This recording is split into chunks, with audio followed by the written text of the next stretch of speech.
All right, Mr. Chair, we are live now. Great, thanks, Katie. I'll call this meeting of the May 25th Canmore Planning Commission to order. My name's Jeff Roberts. I'll be chair of this meeting. All questions and comments shall be directed through the chair. And now I'll turn it over to my fellow board members to introduce themselves, starting in the upper left, Cheryl. Hi, everyone. I hope you've had a lovely day. My name's Cheryl Walker, and I'm a first-year committee member. Great, thanks, Cheryl. I just work across my screen here for everybody to know. Somebody's on. Somebody's got there. I think that feedback's done. Sean, over to you.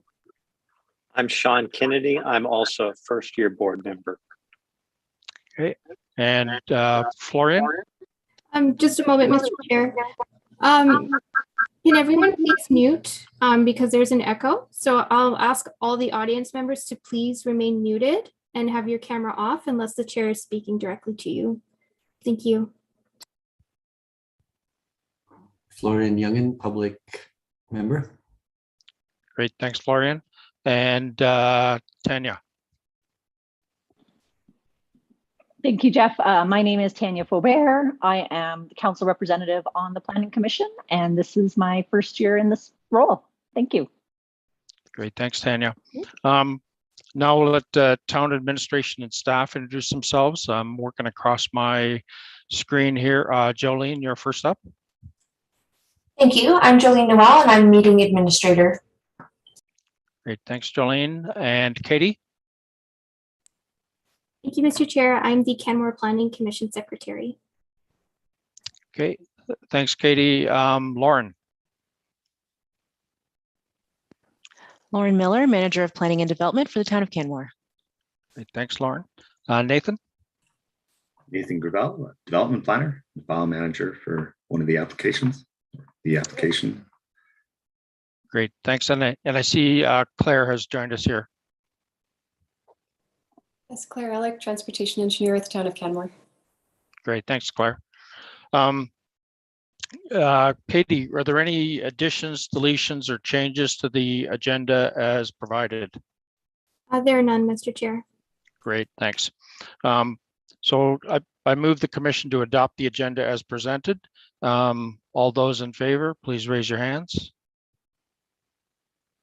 It looks like that's carried unanimously. I saw that, Frank. We have previous minutes from our February meeting. Are there any additions, deletions, or changes to those minutes, having reviewed those? If none, I move the commission to approve the minutes of the February, I believe it was 23rd meeting. Correct me if I'm wrong there, Katie, was the 23rd, was it not? Yes. As presented. So all those in favor, raise your hands.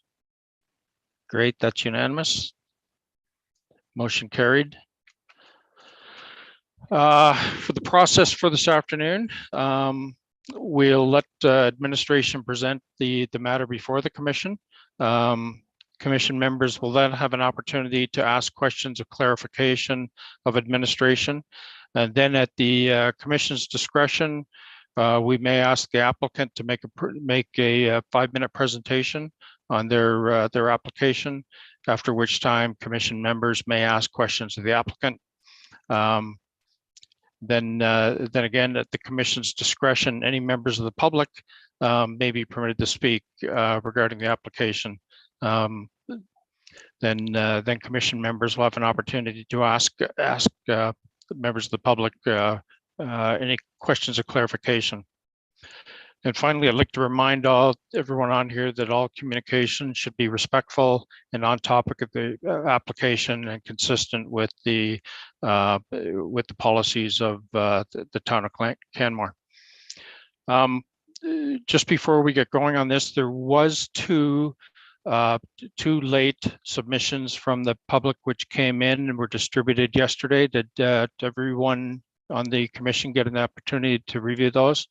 I see 2 heads nodding there, 3 heads nodding, 4 heads. Okay, great. We've all had an opportunity to do that. And I just note that they came in after the deadline, but they're still, we're still allowing those to be tabled. To get to the application at hand, application PL 2021-0301 at 121 Bow Meadows Crescent. Nathan. Thank you, Mr. Chair. Just give me a moment here to set up my PowerPoint presentation.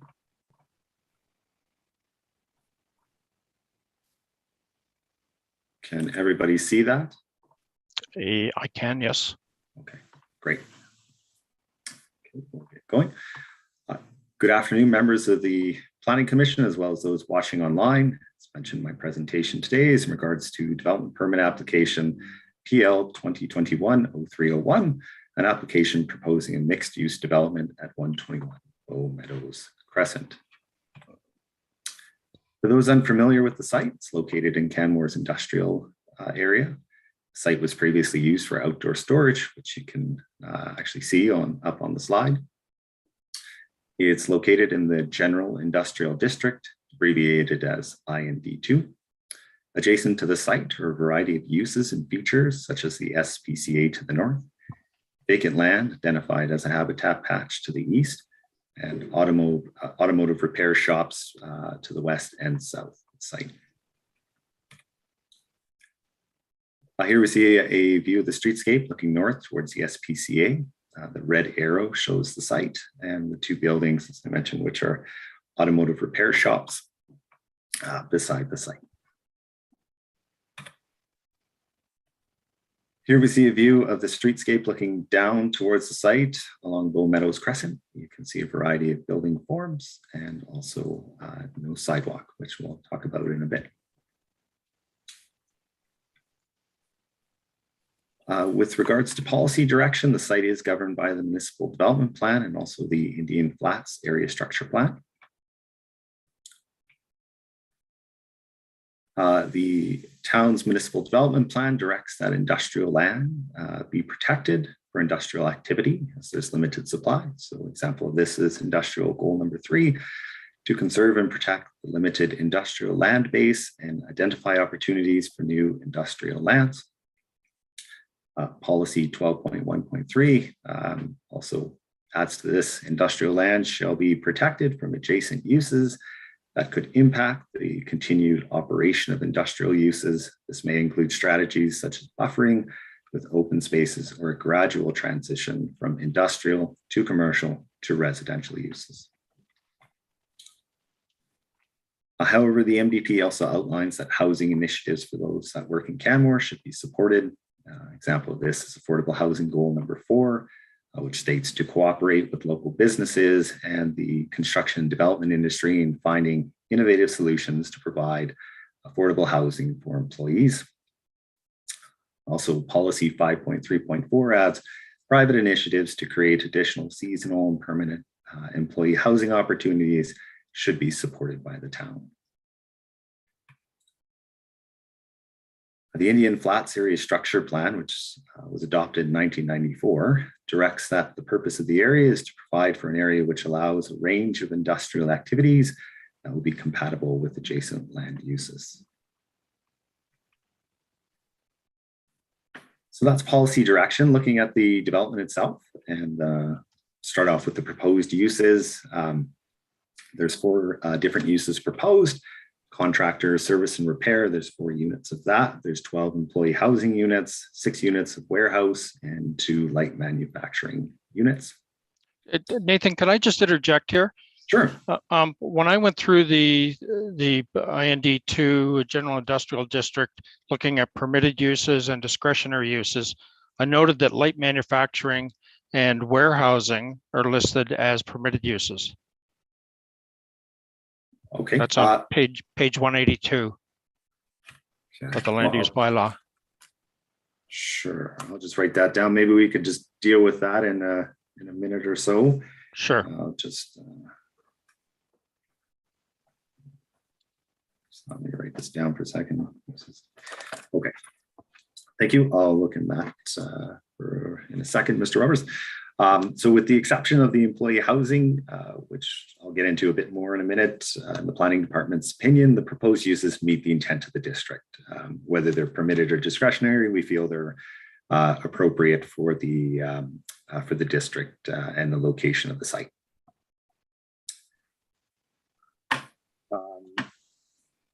With regards to the form of the development, there's one building proposed at 2 stories. Its architecture is basic. However, there are no extensive requirements for architectural design in this district unless the development's located on a site that's visible from Elk Run Boulevard. With regards to the ground floor layout and site design, the ground floor is composed of 12 industrial bays. The blue arrow represents the entrances to the bays, and the orange arrow marks the common entrance to the employee housing units located on the 2nd floor. The black arrow represents the pedestrian and vehicle entrance and exit to the site.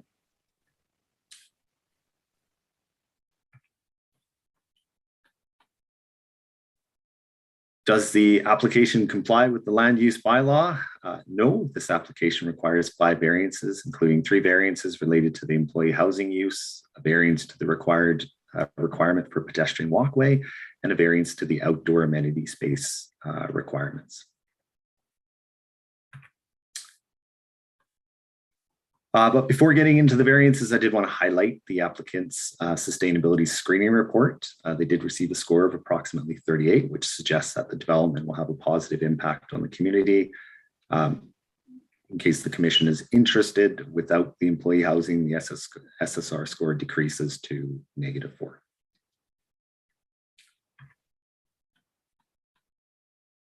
I also wanted to speak to the employee housing use as a discretionary use in the district, pardon me. The purpose of the district, and I'll read verbatim the right out of the land use bylaw here, so bear with me, is to provide for a range of industrial uses which allow for intensive and efficient use of Canmore's industrial land base. Non-industrial uses are appropriate only in limited circumstances and locations where such uses do not displace current industrial uses or utilize land or buildings with potential for general industrial development. Approximately 50% of the proposed development floor area is dedicated to the employee housing use. Employee housing is discretionary, as mentioned, so discretion is applied to determine whether or not it's appropriate, taking into account the merits of the application, policy direction, and the requirements of the district.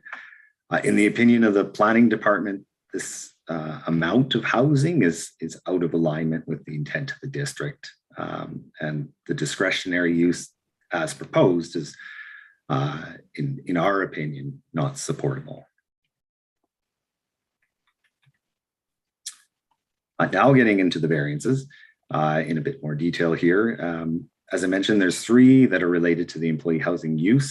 So there's a specific regulation within the IND2 district that speaks to employee housing as a possibility within the district and some of the aspects to consider if it's going to be allowed. So I'll just sort of roll through those, the criteria one by one here. And the commission can stop me as well if they have any questions specific to this. I won't go on too long about it, but if you do have a question, by all means, you can interrupt. I think we'll wait till the end of this to get the questions, Nathan, sort of line them all up by variance. All right, sounds good, Mr. Chair. Okay, so the first is that there be adequate long-term and legally binding provisions in place to ensure the units remain as bona fide employee housing and are demonstrably subordinate in terms of area and intensity to other uses in the building. So despite this requirement, the town lacks the regulatory authority to restrict the housing to employees working at the site or employees in general. The town's authority really lies more with the regulation of the use and not the user. So the use is, in this case, housing. So we can't really restrict it to somebody who's working at the site. It could really be anyone. The owner could be from out of town. They could be an employee in town. We really don't have the tools to regulate that. Furthermore, and as mentioned, the employee housing use in the proposal makes up 50% of the building area, which is not really subordinate in terms of area or intensity to the other uses. So as a result of this, this issue is deemed to be unresolved. Looking at B, the space proposed for employee housing will not be reasonably used for commercial or industrial purposes. In the opinion of the planning department, all or some of the upper floor could be reasonably used for accessory storage or accessory office for the industrial bays. Therefore, we deem that this is also hasn't been addressed. Looking at C, the employee housing units are appropriate and designed for employee housing, particularly with respect to the unit size. There's no maximums stipulated in the regulation here, so it's open to interpretation. But we do have maximum sizes in the Southern Business District, so I'll point out or share the maximum for one bedroom just as a point of comparison. So in the SB district, the maximum for one bedroom is 51 square meters. The proposed units, they're all one bedroom and they're 63 square meters, so they're approximately 24% bigger in area. They are larger, but they are within range.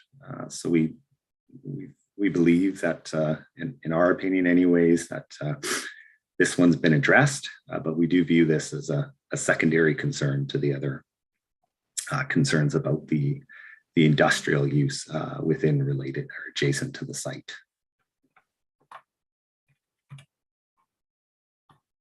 Looking at D, employee housing units would not constrain any future permitted or discretionary commercial or industrial uses from developing on the site or on surrounding areas.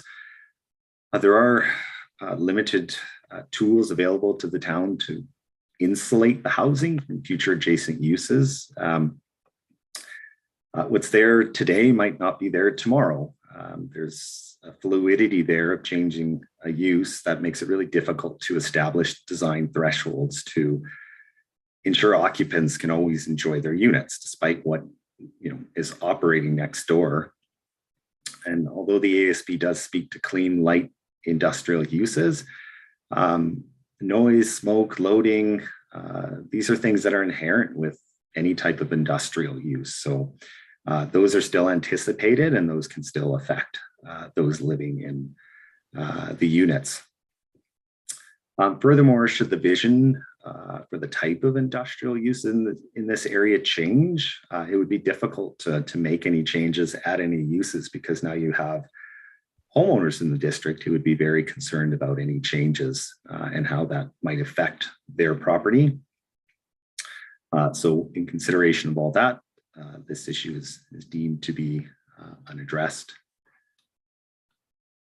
Finally, employee housing would not unduly interfere with existing and any potential industrial development in the area.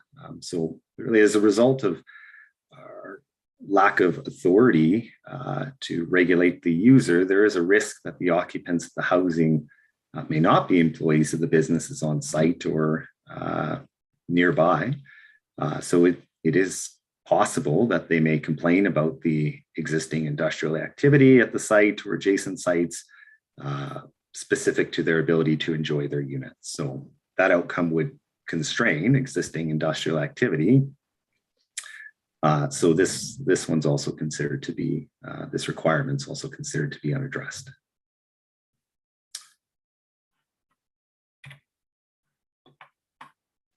So moving on to the other variances, the engineering department did request that the developer construct a 2.5 meter concrete sidewalk facility along the north side of Bow Meadows Crescent. I did share a photo of it earlier. This is to provide connectivity between the site and adjacent walking, cycling, and transit infrastructure in the area.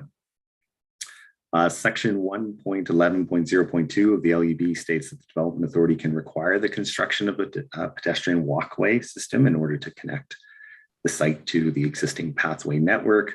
The applicant has objected to this request.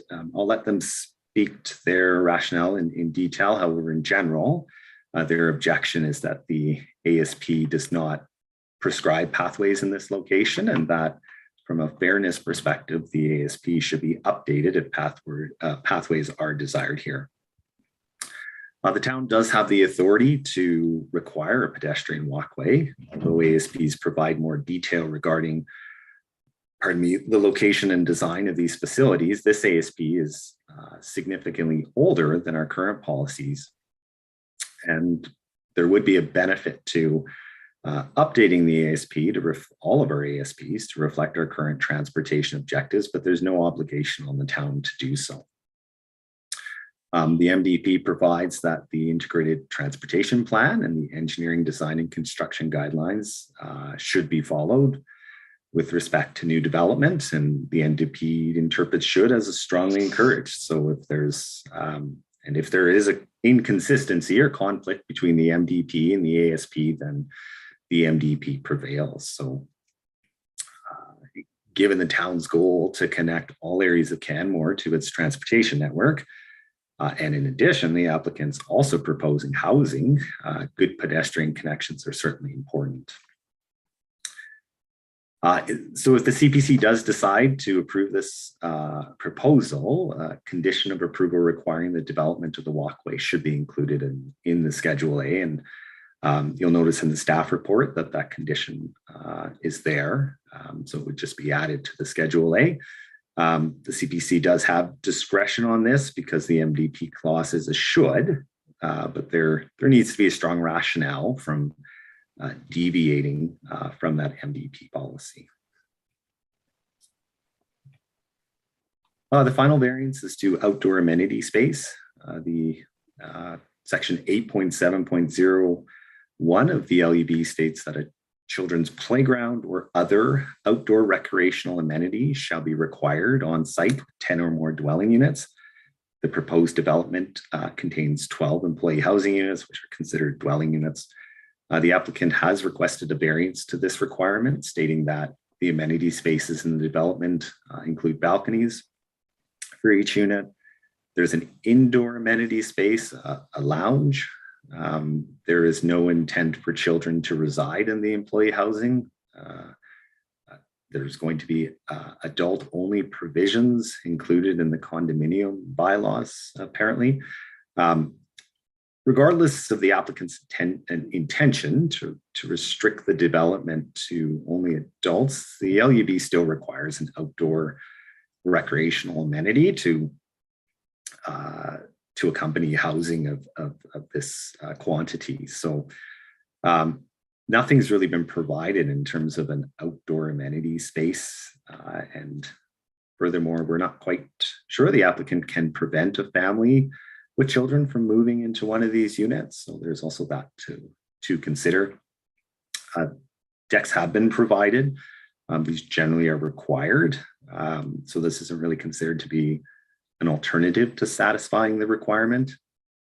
But to make matters more complicated, I guess, the usage and enjoyment of an outdoor residential amenity space, if it was provided, may also be affected by the adjacent industrial development. So in the opinion of the planning department, it's evident that housing of this scale is really causing a conflict between the basic residential design requirements for housing in the LUB and the basic intention of the district.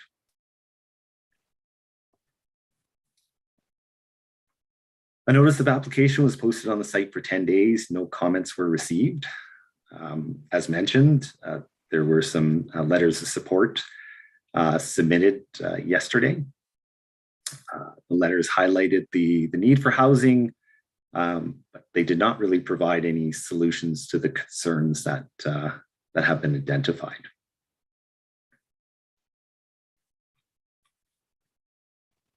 So what does the planning department recommend? Given the concerns outlined about the employee housing and the pedestrian pathway, the planning department recommends that the Canmore Planning Commission reviews PL 2021-0301. Should the commission decide to approve the development, condition of approval has been prepared, as I mentioned, regarding the walkway. And we strongly encourage that be required as part of any approval. So with that, that's my presentation. I'm happy to take any questions the commission has. Great, thanks, Nathan. So as I've been sort of going through this, we've got within the employee housing, there are 6 items of concern. The sidewalk would be the 7th, and the amenity space would be 8th, even though there's only officially 3 variances. Could I propose that that we sort of work through these each one at a time, because each one has each of these items has is a little bit different, just so we keep focused on the on each specific issue as we go through. Would that be okay with all? Works for me. Okay, so on the first one, we'll go to employee housing with the 5.3.6.1a, the adequacy of long-term and legally binding provisions are in place.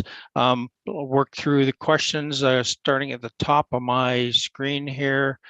Sean.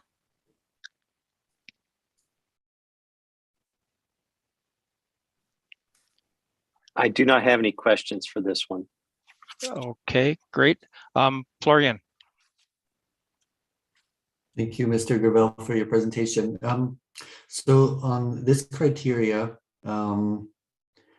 it almost seems like it's not really a relevant or important point, because the town doesn't have the tools to regulate these provisions. Is that correct? So this one is, we could almost sort of move on, strike and move on to the other ones, which are more central to your concerns. Is that in my understanding? That's correct. We don't consider this a variance because we don't believe we actually have the authority, or it's questionable whether we have the authority to require this, because we're ending up regulating the user of the units instead of the use.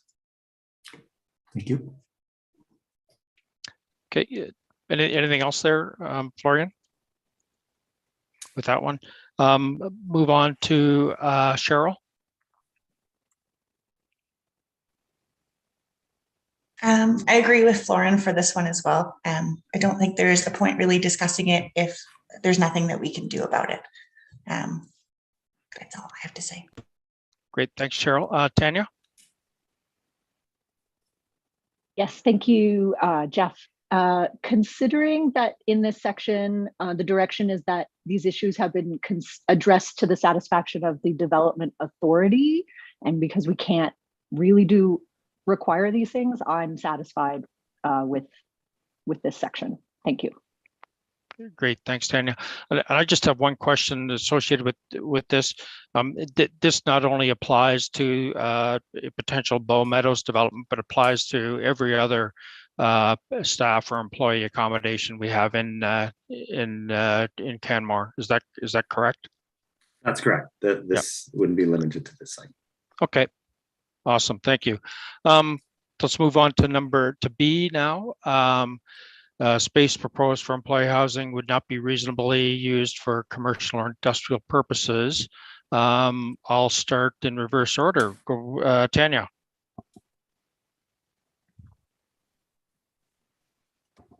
I'm good on this one. Okay, Cheryl, any questions? No questions on this point. Okay, Florian? So, okay, if I could just sneak one clarification in there about employee housing. If I understand correctly, employee housing doesn't require the people housed there to be employed on site. Is that correct? That's correct. Okay. So on this point, aren't we speculating a little bit on how the spaces could be used? You know, like, isn't it the same as criteria A, where the town is regulating the use and not the user? Like, I just find that we're kind of speculating how this space could be used, but shouldn't we be evaluating the proposal on the merits of how it's presented? If you're asking me, I think it is a bit challenging to make the assessment, but if the intention of the district is for efficient use of industrial land, it's open to interpretation whether or not they've maximized the development potential of the site, or if they're simply using what could be a harder sell, or they don't need as much at this time for employee housing. So it's a bit subjective, but in the opinion of the planning department, they've used all of the upper floor for housing, and that could potentially be constraining the size of units a little bit. They could expand and have bigger units, I guess, which would allow for more flexibility in terms of the user.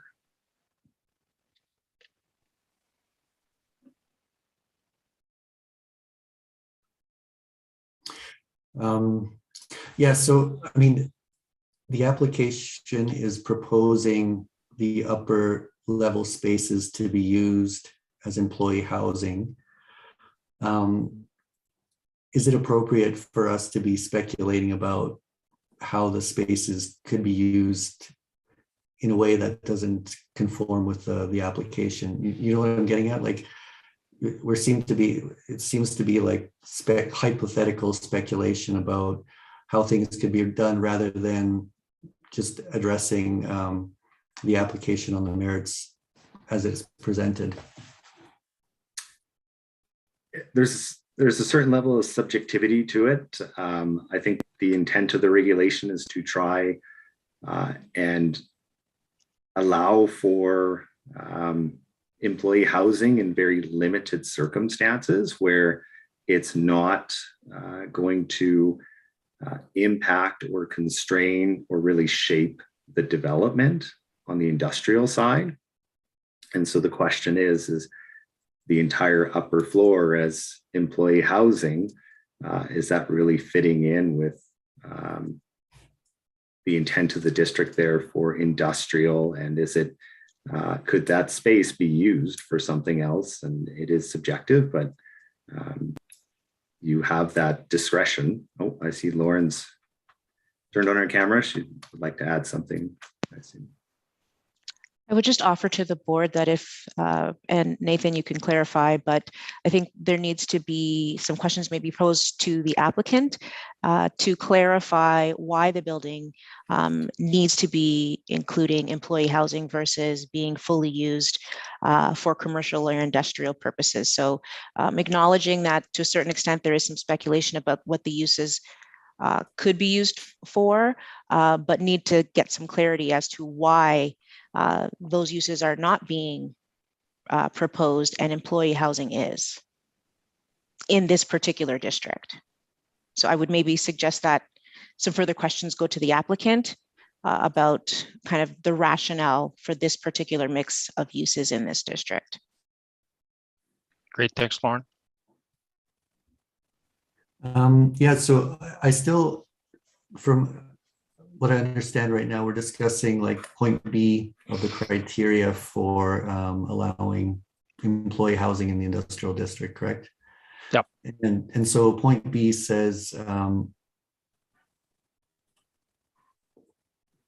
think the issue that's being raised in point B is that the employee housing could potentially be used for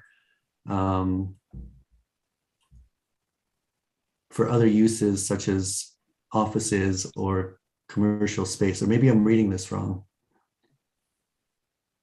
Is the point that the town is, or planning is making here, is that even though they're proposing employee housing, they might actually use it for office space, or maybe I'm reading that wrong. No, the intention of this is really to limit the employee housing to essentially non-functional units for the purposes of industrial or commercial, right? It's really to allow for this type of housing in limited circumstances where it couldn't be reasonably used for industrial purposes, because we don't want to lose industrial floor area to housing. That's the intention. Okay. Yeah, I apologize. I think I misread that actually. So the point you're making is that that upper level could be used for industrial purposes. There's nothing preventing that. Okay, I understand. Thank you. Sorry, that's my mistake. Okay, thanks, Florian. I guess my only, and as Lauren pointed out, this would be a question for the applicant, but I think in the current situation in Canmore, where housing is critically short, and if you look around, there's a number of commercial and light industrial areas that aren't fully utilized. I would think that market forces would prevail, and if there was a demand for office space, warehouse space, that sort of thing on the second floor, that the proponents would have taken that into consideration, notwithstanding the fact that that floor space could likely at some point in time, if market forces change, be repurposed with through a development permit process. But I guess my question to you, Nathan, would be: is it could we foresee a point in the future where the proponent may come back and I'm thinking the future being 2, 3, 5 years down the road, come back and look to repurpose that floor space to light industrial? They submit a change of use application. Market forces that direct that question to the applicant. Yeah. But owner always has the right to submit a change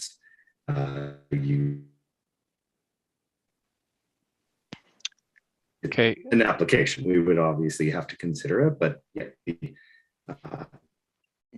Nathan, Okay. you're breaking up. And I think he's gone. Yeah, I think he's probably going to tie back in again. I guess number C on that, sorry, Sean. You were the top that got hidden as I was going through there. No, that's not a problem. I just had a question or a clarifying question for me is, before we continue, sorry, Nathan is no longer on the call. So if we could maybe hold until he is back on the line. Yeah, that'd work.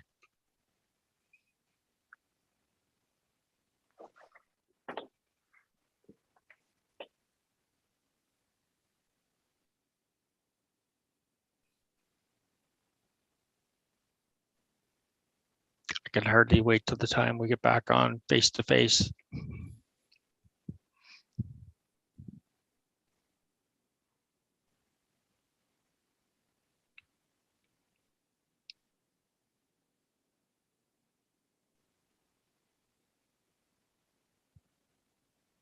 The problem of reboots.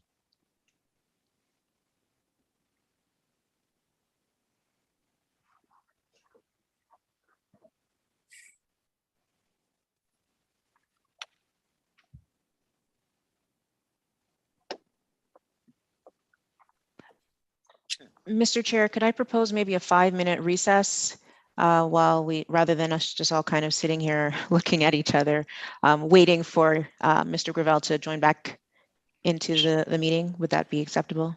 Sure, that'd be great. Why don't we recess until 2:45? That gives about 4 minutes or so. That sounds good.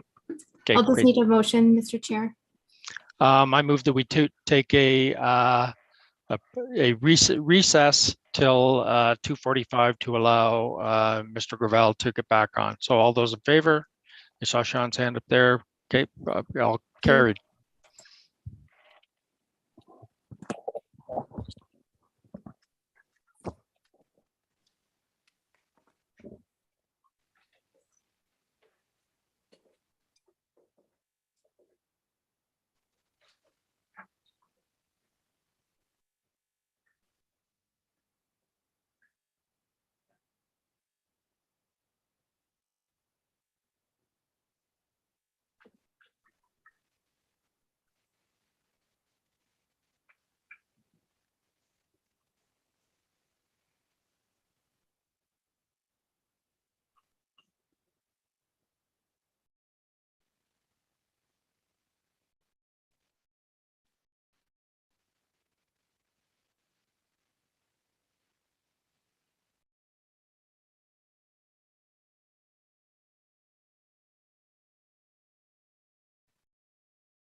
For all you Calgary Flames fans on here, I was going to wear my Oilers sweater today, but I didn't figure that wasn't appropriate.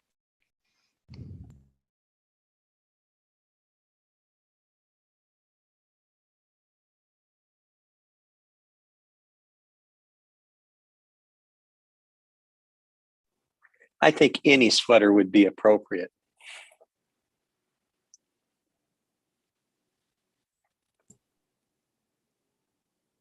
Just Mr. Chair, this is Katie. We're still waiting for Nathan. I believe he's having internet difficulties, so we'll just wait a few more minutes if that's okay.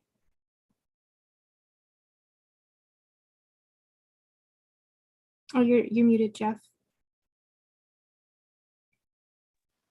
Okay, yep, that'll be fine. Thank you, Mr. Chair.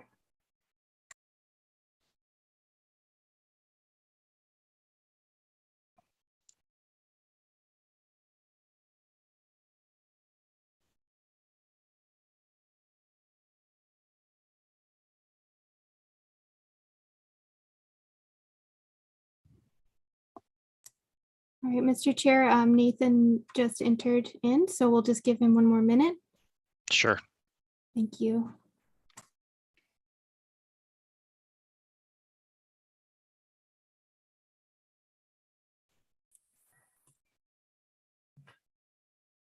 Sorry about that. There we are.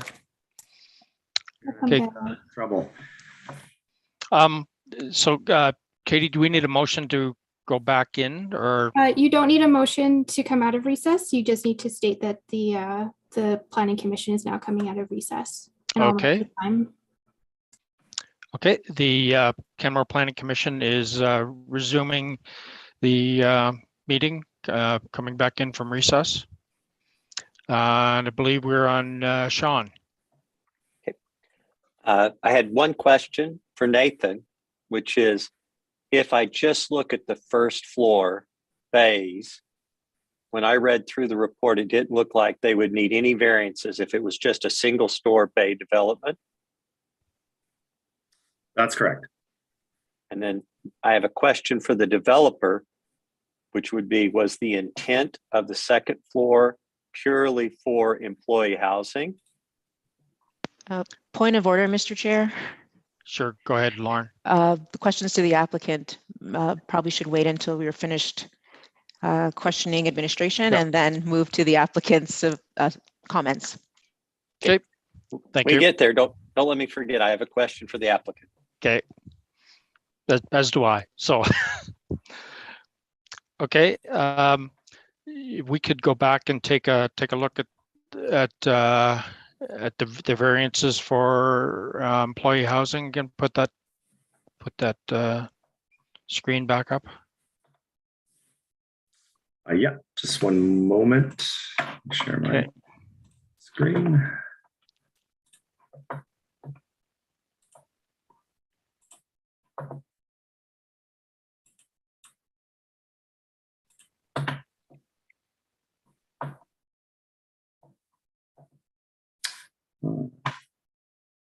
Are you seeing presentation mode, or are you just seeing the? I'm Slide. seeing your PowerPoint. We're not seeing presentation mode, Nathan. We're seeing Okay. Slides. Okay, just one moment. Let me fix that. We may be able to carry on while you're pulling that up. I think 5.3.6.1C dealt with the size of the units, and I think you mentioned that they were in the order of magnitude of what is allowed for the South Business District or SB zone. So I'll just run through here real quick to see if we have any questions or concerns with 5.3.1 C. Sean? No. Okay, Cheryl? I don't have any questions. I think 680 square feet is a very enjoyable one-bedroom unit. Yeah. Florian? No questions. Thank you. Okay, Tanya? I'm good as well. Thank you. Okay, great. I'm good as well. So we'd move on to 5.3.6.1D. I'll wait till we get that back up.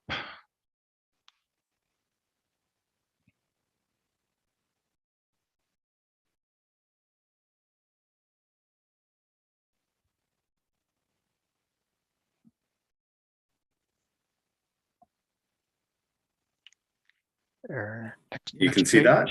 Yep. Okay, great. Next page.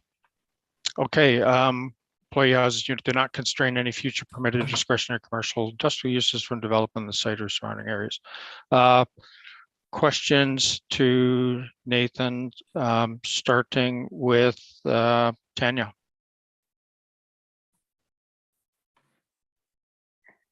Thank you, Mr. Chair, and thank you, Mr. Gravel, for your presentation. Would the existence of even one employee housing unit constrain future permitted or discretionary commercial or industrial uses from developing on the site? I think any employee housing would have an impact, and it would depend on the location of it and how it would be protected from the industrial uses and how the industrial uses would be protected from it. It's certainly in this case, there's a lot of employee housing. So there is the potential for a lot of impact. When you shrink it down to a smaller amount, there may be the opportunity to satisfy all of those concerns through design. But when in doubt, I think in the planning department's opinion, caution should be used and more support for the industrial side of things be given or weighed more heavily. There's certainly the need for housing in Canmore, but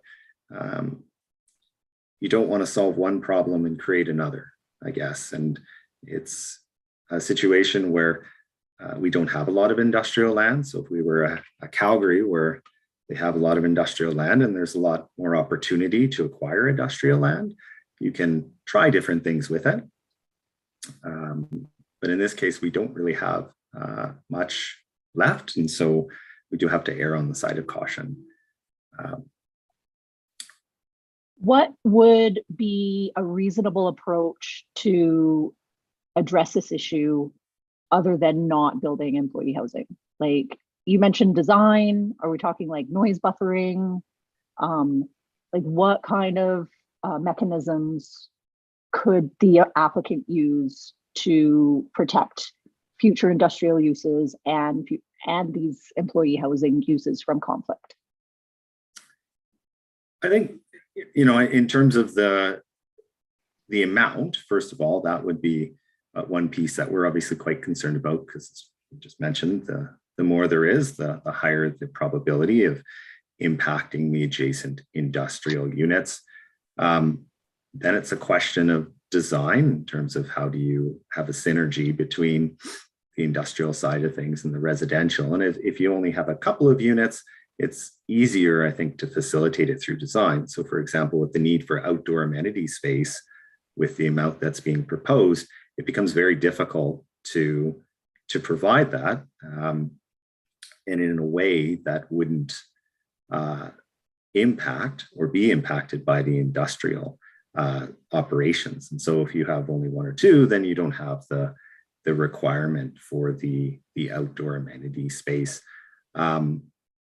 If there's less, then arguably, and I mean, you'd have to see a design, but arguably there's a higher allocation towards the industrial piece. So it's secondary, the housing becomes secondary to the industrial activity. And then from there, it would really be up to the applicant to demonstrate that the two can coexist through design mechanisms. There's, I'm sure, a lot of different approaches that can be taken. There wasn't really much in terms of this application provided for how those issues would be dealt with, other than they just didn't feel that there was conflict. So it's very subjective, obviously. There's no silver bullet, but certainly the less units you have, the lower the potential for impact on the adjacent or the industrial side of things. Yep. Are we aware of the vacancy rate in the light industrial in that area of town at all? Does that? No. Okay. It's, you know, if it is high, if the market forces aren't there, if you start adding the housing component, then you're making an assumption that there would be a desire to change that to industrial at a future date, which might not be the case. So the market may not play as much of an impact on that. And so you want to leave the potential, I guess, the development potential for the industrial side open, even if the market demand isn't there currently. Lauren? I'd just like to add that the Economic Development Department is currently undertaking a commercial and industrial needs assessment.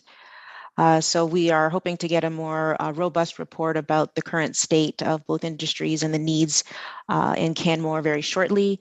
And I anticipate there will be some action items coming out of that report that will likely go to council that will help us to plan for the future to accommodate those uses, because there is a correlation between having these lands available and the types of jobs that we can attract to the Bow Valley, namely maybe more higher paying jobs to allow people to be able to live in the Bow Valley, or in Canmore specifically. So I just wanted to note that we don't have that information currently, but it is underway.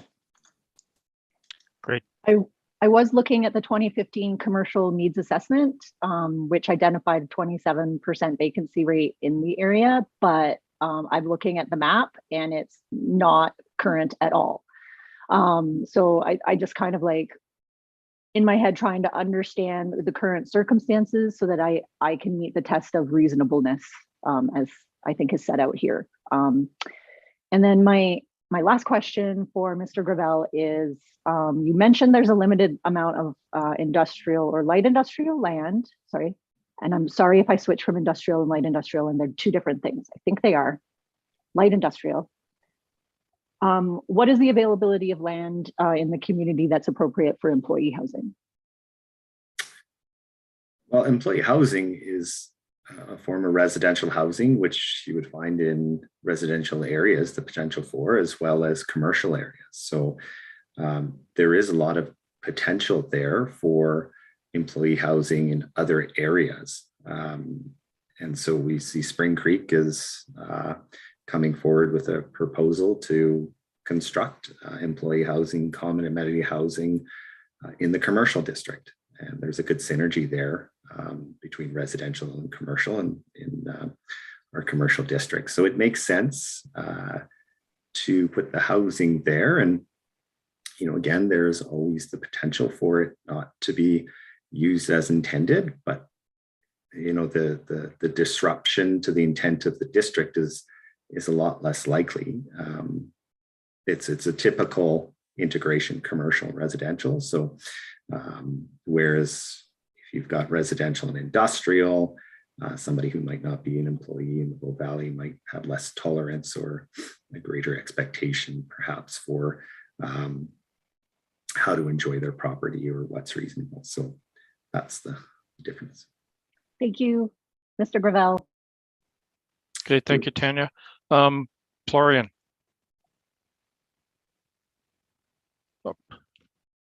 Oh. I thought Thanks. Lauren had her hand up, sorry. I did. I just wanted to offer to the board some thoughts from the planning department's perspective with regard to the town's ability to acquire or to increase the industrial lands that we have available. So we recognize that what we currently have is somewhat of a commodity. there is not a high likelihood that we will be getting more industrial lands where when we look at some of the remaining undeveloped land within the town, though there's still some outstanding discussions about what that will look like.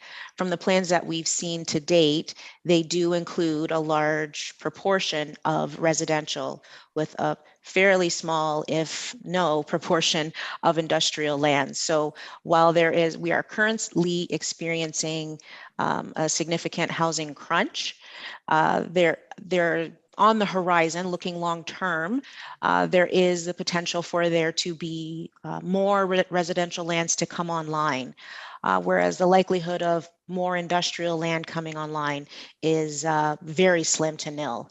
So just kind of keeping in mind the balancing act and kind of helping the board to understand the perspective of the planning department, not looking just currently, but long term as well.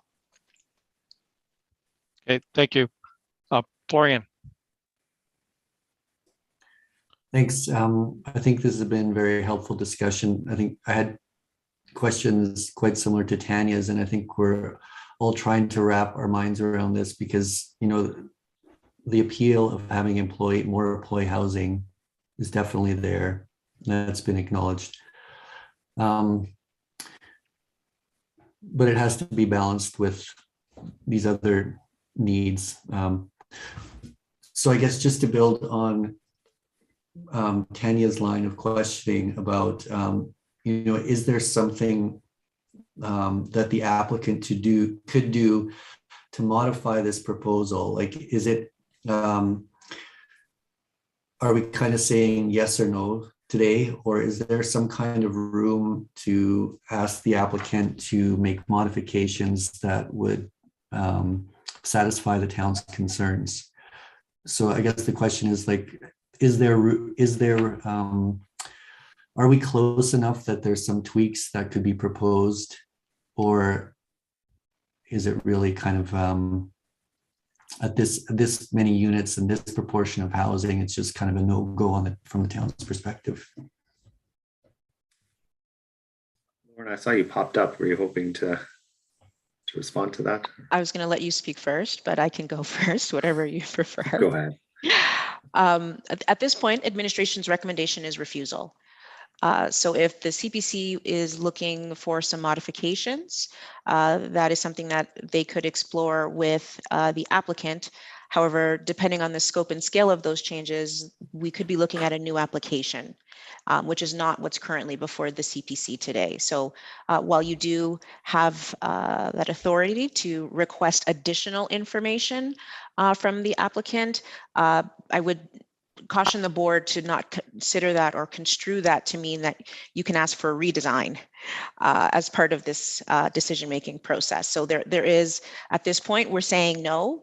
If the CPC is in agreement with administration's recommendation, then I would encourage the board to maybe state as part of their decision-making what are some of the elements they would like to see if the application were to come back that would be more palatable for the CPC to provide its support to.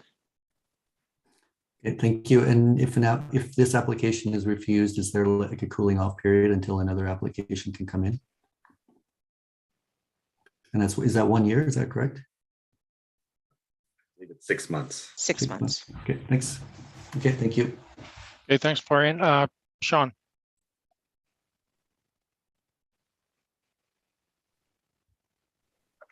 I have no questions on this one either.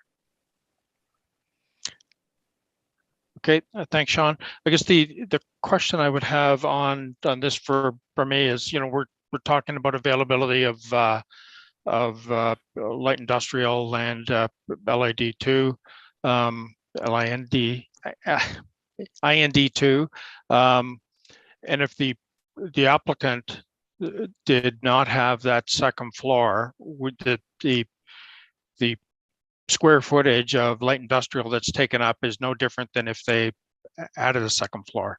So it, for me, we talk about the use of land, and there's a footprint that's going on that's used for industrial purposes, and then there's a additional square footage that's being added that meets a current community need. Is that a way to look at that, Nathan? Well, I mean, that would be, I guess, at your discretion. Certainly, if the question is, do they have to provide the second story? No, they do not. They could just develop the one story, and that would generally be in compliance with the land use bylaw. I think any developer would look to maximize the development potential of their property. Hence why they've included a second story, and so there seems to be a desire there to get more out of the property, but there is no requirement for them to do so. Okay. So then moving on to 5.3.6.1E, employee housing not unduly interfering with existing and potential industrial development in the area, and I'm assuming this means adjacent developments. I'll start. I'll just mix things up a little bit. Start with Cheryl. So I do have a question. If there was a conflict in regards to the residential, how would that be resolved, and how would that affect what's happening below it? And has this ever been a problem in other like mixed use areas where there's residential and commercial kind of in the same area? So yes, there have been conflicts between uses that are adjacent to each other. A commercial use and a residential use nearby one another can often cause conflict. If you've got a entertainment establishment or eating and drinking establishment, there's that potential for noise, and that can lead to conflict. So the potential is always there, and it becomes an enforcement matter. Somebody would make a complaint, and the town would follow up accordingly in terms of enforcement action, and it would depend on the nature of the enforcement in terms of what the outcome is. I think the concern here is that we don't really want to go down that road in terms of enforcement and issues between uses if we don't need to, if it can be avoided. There's certainly a desire here to satisfy a need for housing in the community, but it might be establishing new problems that the town would have to deal with further down the road. And there's also a question of the synergy between the uses, and if that really is a quality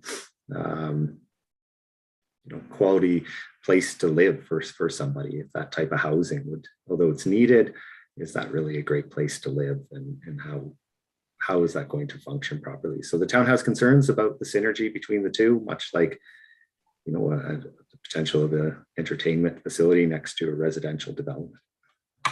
And are there noise bylaws that would affect this area? Yes, there is a noise bylaw. And so a business needs to comply with that bylaw, but some of the examples that that I can think of, there still can be issues, right? There's a bylaw, but sometimes there is a lack of awareness of the bylaw, or sometimes there's a preference to do things at a certain time. And it can happen, and it can result in disruptions, and sometimes enforcement's not successful. So. And when we say enforcement, we're just speaking of like bylaw enforcement. Correct. So things like a noise bylaw, the noise bylaw, for example, the town would try to enforce. The enforcement process isn't always successful, and that's the challenge. And avoiding that in general, I think in commercial areas, there's a little bit more expected I don't want to say nuisances, but if you live above a restaurant, you're going to anticipate some noise. But the benefit is you can go down to that restaurant and be a patron and enjoy their service. Whereas if you live above, a welding shop, chances are on a Friday night you're not going to be down there enjoying it. So there's less tolerance, I think, in that regard, which is why it's good to be careful, I guess. Okay. Thank you very much. That's all my questions. Great. Next, Sean.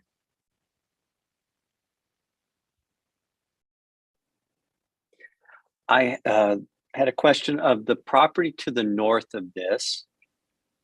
Is that light industrial, or what is that property? That is the SPCA. Okay, thank you. Any other questions, Sean? Nope, that was my question. Okay, great. Florian? Thanks, I don't have questions. Okay, awesome. Tanya? I just had one quick follow-up. In terms of like the gross floor area overall, what percentage would be employee housing and what percentage would be commercial? So approximately 50%, because there's no real change in the floor area between the upper and the lower. So planning views the upper floor as everything related to the employee housing and everything below related to the industrial. So 50-50 split. Okay, thanks, Tanya. I guess, my only comment on this is if you are looking to rent or to buy in a light industrial area, you should actually have an idea of what you're getting. Whether it's been a transitional industrial area or commercial area or an R4 area. Anyway, I'm just thinking about some of the issues that with the heliport and the noise from that, and the recent folks moving in there and complaining about that. That heliport was there a long time before they bought there. Anyway, that's I have no questions on this. Lauren has her hand up. Okay. Thank you, Mr. Chair. Just to kind of play on the point that you're making, this area is not in an industrial area in transition. It's not transitioning into a residential or commercial. It is still being used quite heavily and primarily for industrial uses. So I just wanted to also point that out for the board that this is, as I've noted earlier, the lands that we have left, and they are still being used primarily for the industrial purpose. Yeah. However, if I look at the land use districts up in the Elk Run area, there are some R3s and some MHR lands that are adjacent, abutting IND2 zones on the west side of Elk Run Boulevard in that area. So Yeah, that's correct. Yeah. So it's there is folks who will acquire residences or rent residences that are adjacent to IND2 already in that area. Okay. Do we have a EF? Do we have an F on this? On variance 1? There is an F. I left it out because I didn't feel like it was really central to the discussion. But okay, fair enough. So we've had some fair bit of discussion on the employee housing variances. Why don't we move on to the sidewalk variance?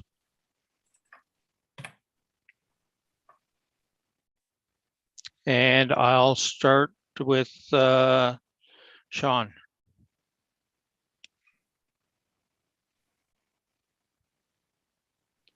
Sorry. Is do we have an easement of the town that goes through here, or would this be impacting the SPAC's area of operation? The SPCA does have an easement across our land to access their building. That's all I've got. Next, Tanya.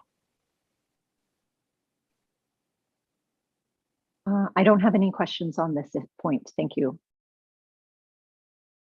Florian. I have no questions. Thank you. Cheryl. So I know that there's a lot of development happening with the town in regards to Elk Run Boulevard and Glacier Drive and that rehabilitation, and the fact that we're taking an undertaking to try and improve the safety and accessibility of this whole region. I work on Bow Meadows Crescent, so I'm very familiar with the area. And there's no current sidewalks, there's no bike lanes, there's no nothing down there. And I know that this ITP that the town is working on is looking to develop that. But by asking the developer to build a sidewalk out to Elk Run Boulevard where there's no sidewalks, I'm just a little confused by that. Like, do you plan on having all of this connected at one point, or are you just building a sidewalk to connect it to a road that has no sidewalks? I will defer your question to Claire Ellick, our transportation engineer. Thanks, Nathan. So yes, there are plans in the works for Elk Run Boulevard to retrofit in walking and cycling infrastructure. We've added some transit stops there and have 7-day service and making some crossing improvements and safety improvements in the region. So the ultimate vision is that this sidewalk would connect to complete infrastructure as outlined in our transportation plan. Okay, that's good to know. Yeah, I think connecting our town is really important. And if this developer wants to have residential, I think it's really important to be able to incorporate our vision for the town and how we want to have it. And I think asking for a sidewalk is quite fair. So I don't have any further questions. Great, thanks. The one question I have, and maybe I'm looking for some insights into this. We do, on the other end of Bow Meadows, we do have the Sheepdog Brewery and Tasting Room. And I do know that there is a fair bit of traffic that moves from Elk Run Boulevard to up Bow Meadows to that tasting room. Anybody that's ever been there on a Friday afternoon, you'll be lucky to get a seat. And I do know if I usually take my bike there, but I do know folks that actually take the bus up there and will walk from Elk Run Boulevard down to there. So with an establishment such as Sheepdog Brewing, there was no requirement for, and I know it's a permitted use, a brewery, but there's no requirement for a sidewalk to access that facility. Can you comment on that? Why one and not the other? I can't speak specifically to that application or when it was approved and which plans were in place at the time that it was approved, but I can say certainly a situation that we're in throughout town with a lot of roads that have been built historically and not to the standards that we would currently want to see them built to. We are going through a process of retrofitting, so that happens both through capital projects that the town takes on, and then as well when developments come in and have new buildings going up, we request that they tie into the adjacent pedestrian network. Okay. So it is can be a bit of a piecemeal process. Thanks. Yep, understand. I think to just add to that, with the change of use, normally there's not a lot of changes that are going on. Like, it's not a full redevelopment, so it'd be quite a big barrier for somebody to start their business in an existing unit if you're required for them to drag out the sidewalk there. So as Claire said, typically it's for the new development that we would seek that. Okay, awesome. Move on to the fifth variance. amenity space. Let me start with Tanya.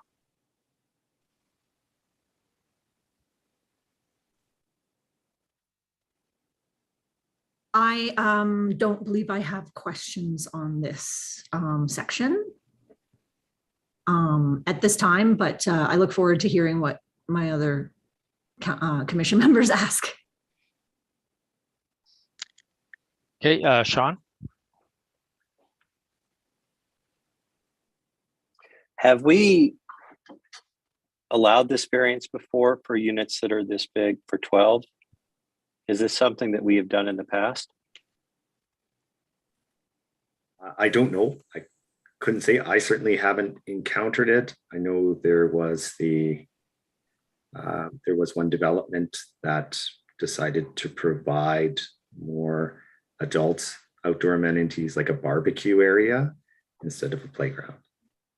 But other than that, I can't think of any other examples. And I'm trying to remember where it is, but we would be hundreds of meters away from the nearest playground, wouldn't we, from this area? Up by the ball diamond? The nearest one would be, there's the ball diamond and then the daycare. Behind the daycare, I believe there's a playground. It's probably the closest ones. Okay, that's all I've got. Okay, Florian. Is the town asking for a playground or any outdoor amenity like adult outdoor amenity space would do? I think we were open to different suggestions, but there wasn't really any alternative proposed from an outdoor perspective. It was mainly the focus on the indoor amenity and with the private balconies. So. Okay, thank you. Cheryl. This common indoor lounge, is that something that's shared like internally with the units? Or is common indoor lounge like referred to like an indoor living space within your own unit? There wasn't a lot of details provided, so I'd let the applicant give more details on their vision for that.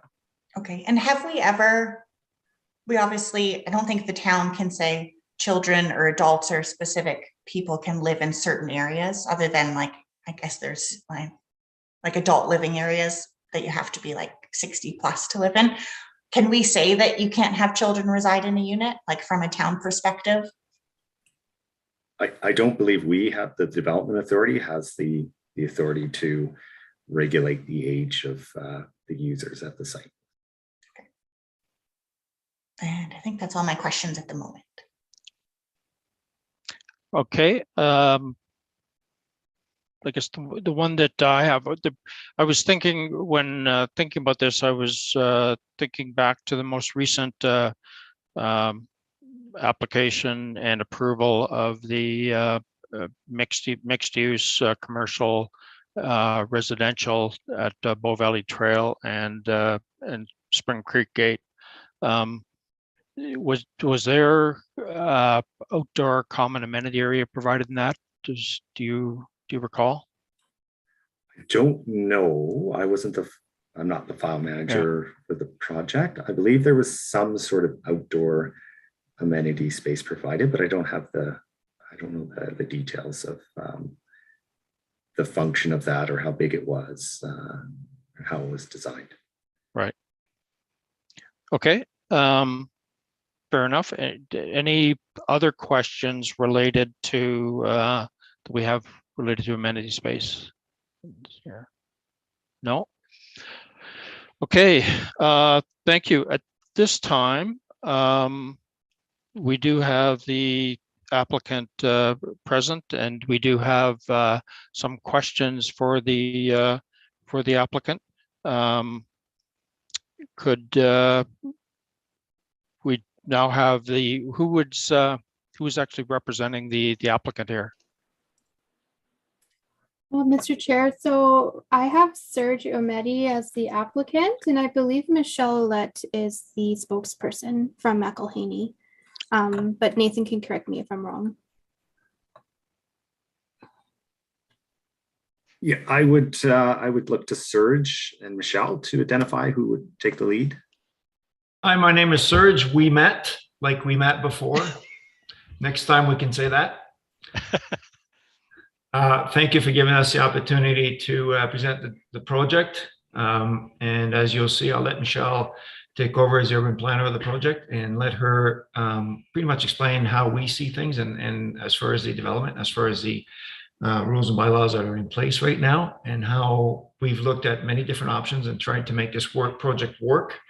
And would like to kind of have a win-win situation by the end of the day. I'll let Michelle take over.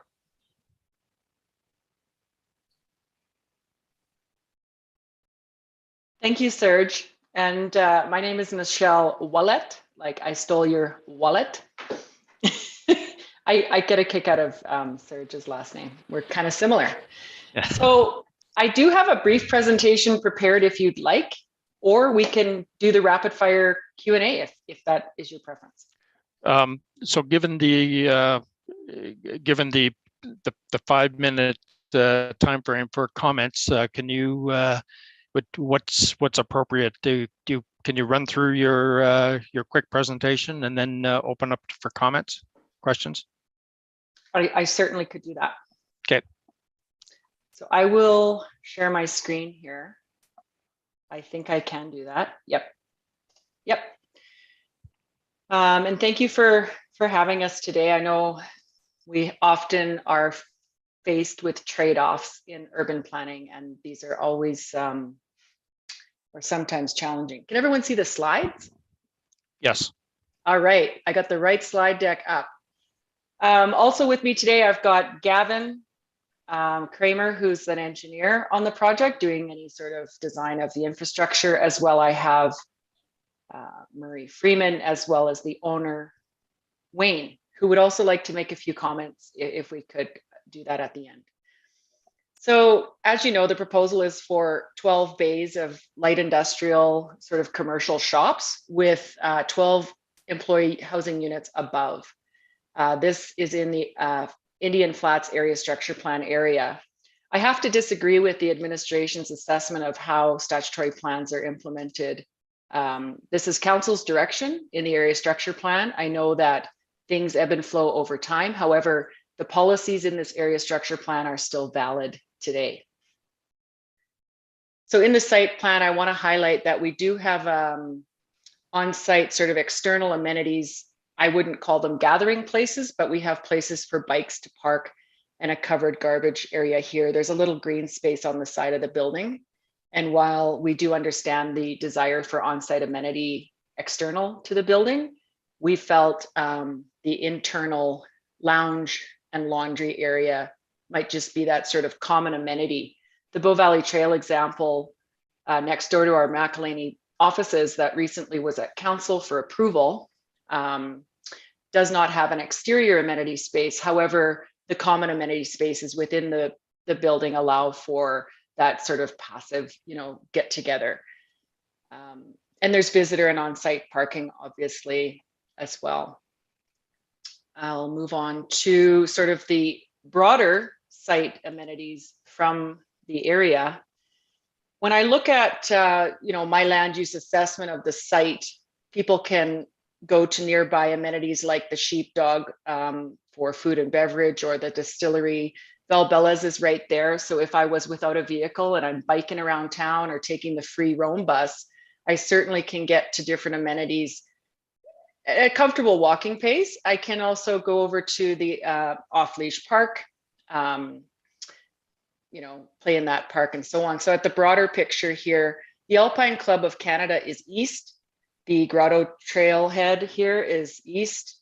Again, the free bus. We've got Cougar Creek Skating Rink, Cougar Creek Trailhead, and right up here, I guess a short bus or a walk. You could go to the Iron Goat for dinner. I feel like, from a livability perspective for employees, this site does offer some opportunities for a livable existence. It's not intended for families, obviously. This is where, I'm currently paying $4,000 a month rent at a hotel so I can have an employee work in my business because I'm working 80 hours a week and I need a couple hands. So this is really a locally driven project by a local business owner who sees the value in sponsoring or providing this opportunity for, you know, someone to own a commercial bay and have a space above for someone to live above the shop. And we used to call it living above the shop. At some point, we see projects like this at number 1 Industrial Place, currently under construction by CCHS over there at the other side of town, as well as the Moose Meadows property.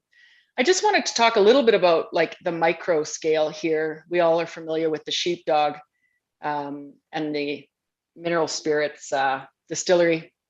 There are existing residential units above some of these buildings right now. They do have permits. I did some research. I think the permit is like backdated. I'd have to do like a document search, but I am aware that there are some residential units sprinkled in this area. And from a land use compatibility perspective, I'll talk a little bit about the area structure plan and the intention of that plan being of a high quality, clean, quote, clean industrial area. So respecting that, the land use development permit decision as a discretionary use needs to be guided by the area structure plan. I feel there's no land use conflict now or in the future because our industry in Canmore is to provide services to the traveling public. I'm not doing a smelter operation here or, you know, hydrocarbon refining. You know, this is our local businesses, are people that do contracting like Wayne or other constructors. CanSign is in here, for example.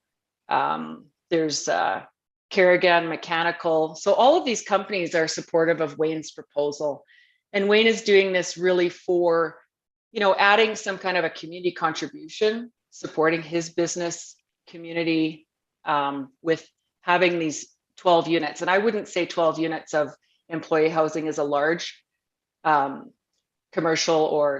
residential development. And in terms of the area structure plan, I'll just talk a little bit about the policies. So when we do land use planning decisions, we have to think about what's the intent of council, what's council's direction. So the area structure plan here, again, in the policies, promotes clean, light industrial uses that are sensitive to the environment around. There is no direction for sidewalks or pedestrian facilities to be constructed on the local roadway. In fact, these are local roadways intended for industrial use. There is no industrial cross-section design in the Canmore engineering design manual. And that manual is not a policy document. It is, if in a new subdivision area, you're going to build a road, here's what it looks like, feels like, and operates like. That's the purpose of that document. I do recognize that, yes, in the ITP, there is a multi-use trail planned for Elk Run Boulevard. However, the policies within the MDP regarding industrial areas and also in the ITP, I'm sorry, is to recognize that we want to enhance the movement of truck traffic. That's the purpose of the industrial local roadway. And by adding this gentle amount of employee housing, we're not saying we're changing this to a residential community. We're saying we're adding a little bit of an opportunity here for employees to reside. So our position is that the condition for the multi-use trail or any sort of pedestrian facility in this right-of-way is both technically not feasible when you look at sort of the design standard required, the distance, the number of crossings, as well as it would be undue burden to one owner to have to pay for a pedestrian facility that really is a reconstruction of the existing local road, which is not intended to be a residential road. However, what we're suggesting is it stay as a industrial business roadway and that the folks that live here walk on it just like we do when we go to the sheep, as Mr. Roberts indicated. So I feel like in the area redevelopment plan, in the area structure plan, I'm sorry, it doesn't identify any pedestrian facilities other than that to the north and perhaps along Bow Valley Trail or Highway 1A. And in order for a fulsome redevelopment of the infrastructure in the Elk Run area or Bow Meadows Crescent as part of this initiative, the town really needs to undertake an area redevelopment plan to identify who's chipping in for the capital improvements, who's paying. And I think that's a broader question when Claire speaks about, how we're incrementally improving the facilities in town. Number one, it's not appropriate in this location. And number two, it's unfair burden for one owner to pay for it.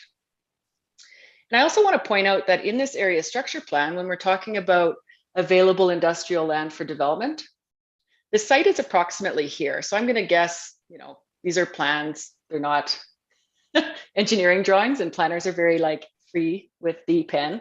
So I'm going to suggest the site is about here.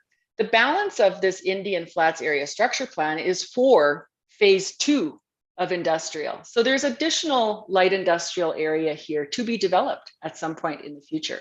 The Smith Creek area structure plan across from Deadman's, which is now approved by the CMRB decision and the Land Rights Tribunal, it also accommodates for quite a large business employment area, call it industrial for our purposes. So there is some opportunities in and around the existing municipality in Canmore here. That's really what I wanted to say about the area structure plan. It does provide clear direction, which is approved by council, that the area is high quality, clean industrial uses, and they are not inherently in conflict with employee housing. I think what's important also is that the zoning in place is industrial too. And under the discretionary uses, having the employee housing as an opportunity indicates to me that it is a viable opportunity if I want to implement the policies of the area structure plan and the MDP. That would be council's direction. The employee housing wouldn't be in the zone or the district unless there was some intent to use it, or that it has been contemplated, there is compatibility with the permitted and the discretionary. We don't just put something in there because it's maybe one day. Those uses all together are somewhat, compatible. They don't present a major conflict. Otherwise, it wouldn't be in the district. And I think I could speak a little bit about, I don't need to speak to the zoning, I just did. In the municipal development plan, we have all sorts of policies, and sometimes they're not all in alignment with themselves. So as Nathan pointed out, yes, there's policies that encourage one thing.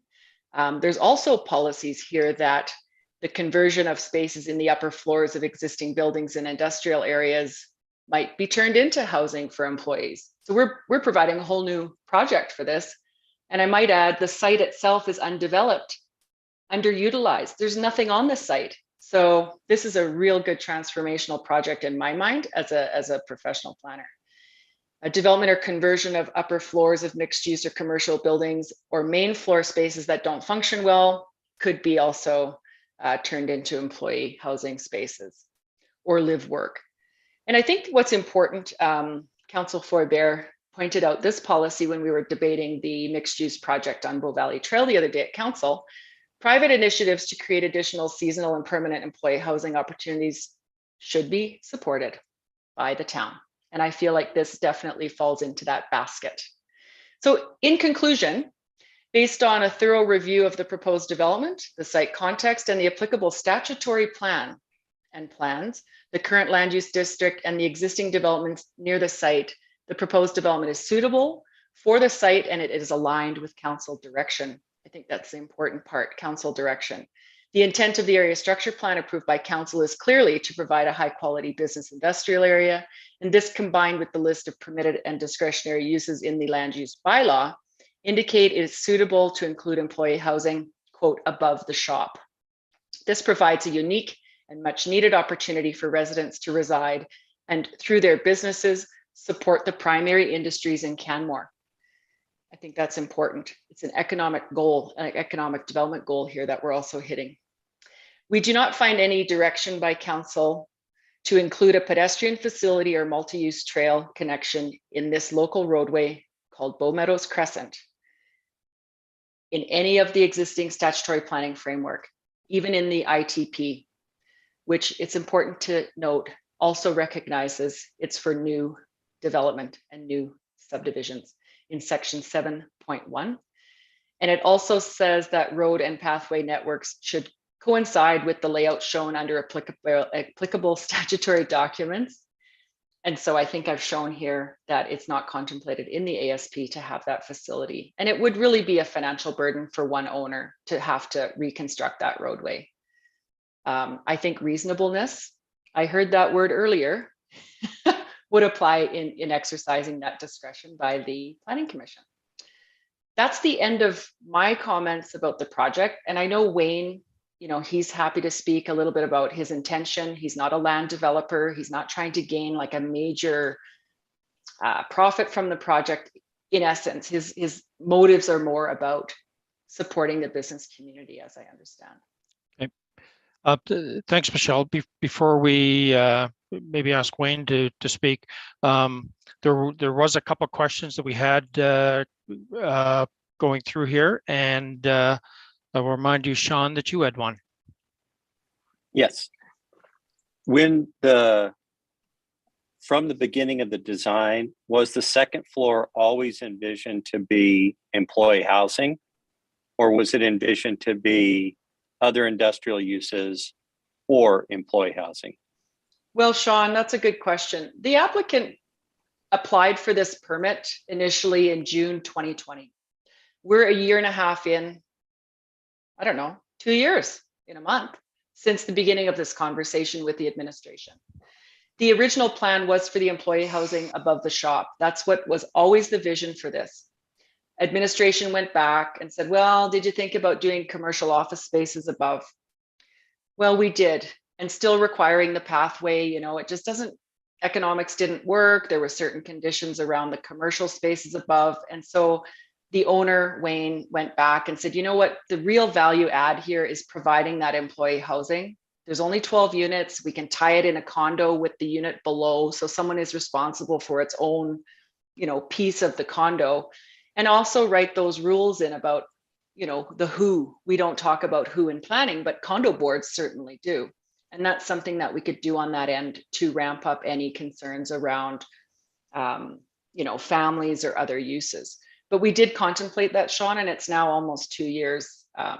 And so I kind of asked Nathan if we could just get this to Planning Commission for the discussion.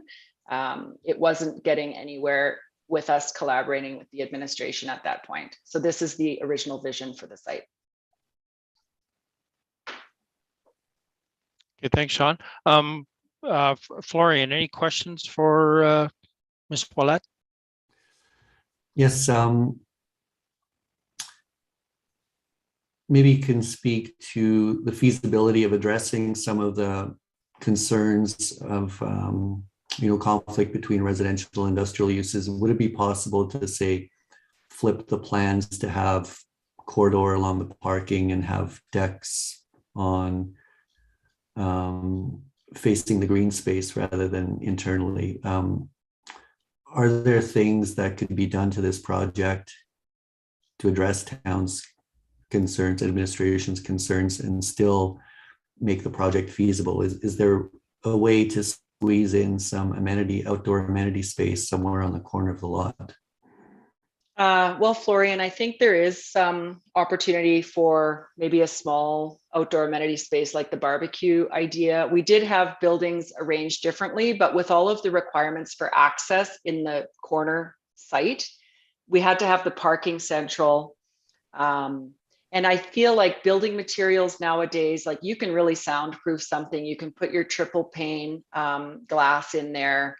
We also have noise bylaws. So at some point in time, hours of work are ending at 10 or 11 p.m. in terms of generating noise. So there's different ways that we can ensure somewhat of a peaceful, no complaints residency here. And as I said earlier, it's intended for employees that will then understand, this is not my forever home, but it allows me to get going and get started and get my legs under me to maybe move into something else. And it allows those businesses to house employees, which I know is a massive challenge here for the community. Okay, thank you. Move over to Cheryl.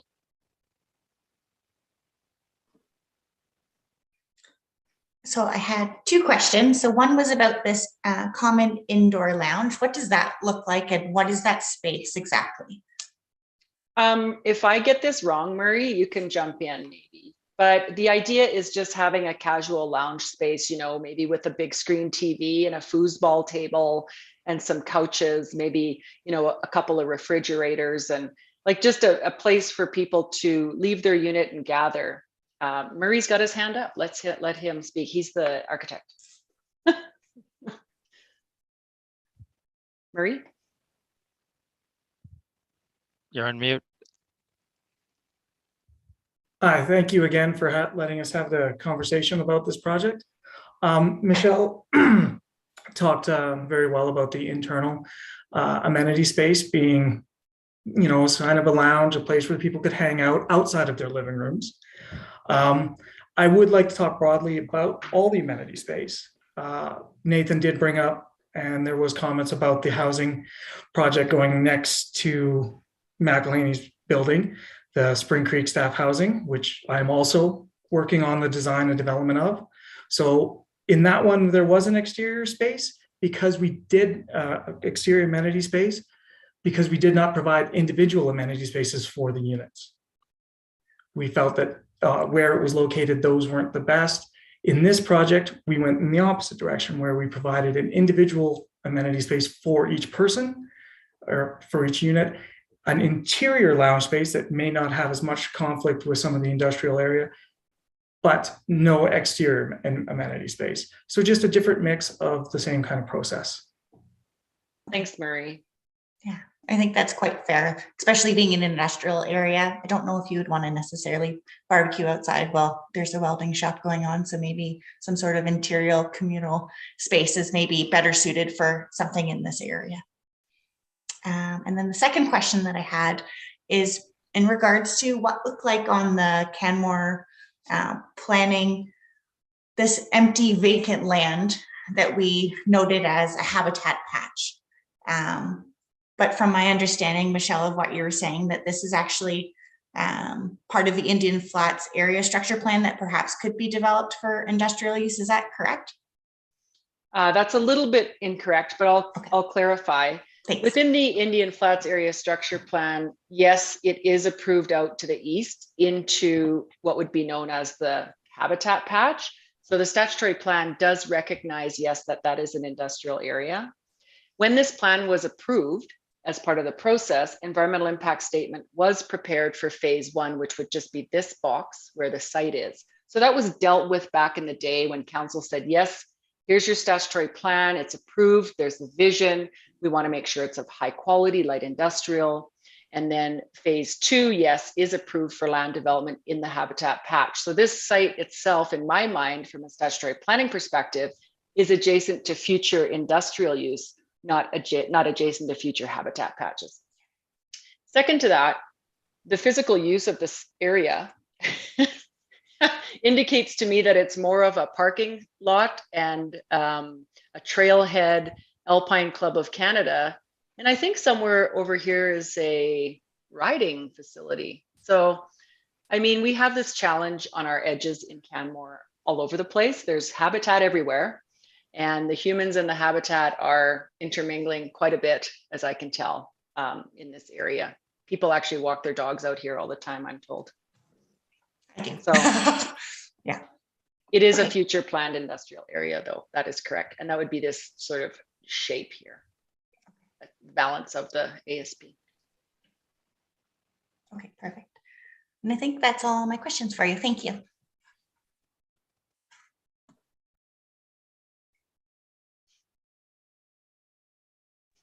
Or Tanya? Am I on mute? No, sorry. Oh, sorry. I've got my buttons are getting pushed here. So So I guess I just kind of wanted an understanding. Each of these employee housing units are going to be connected to the industrial unit below, or are they separate from those uses on a different title?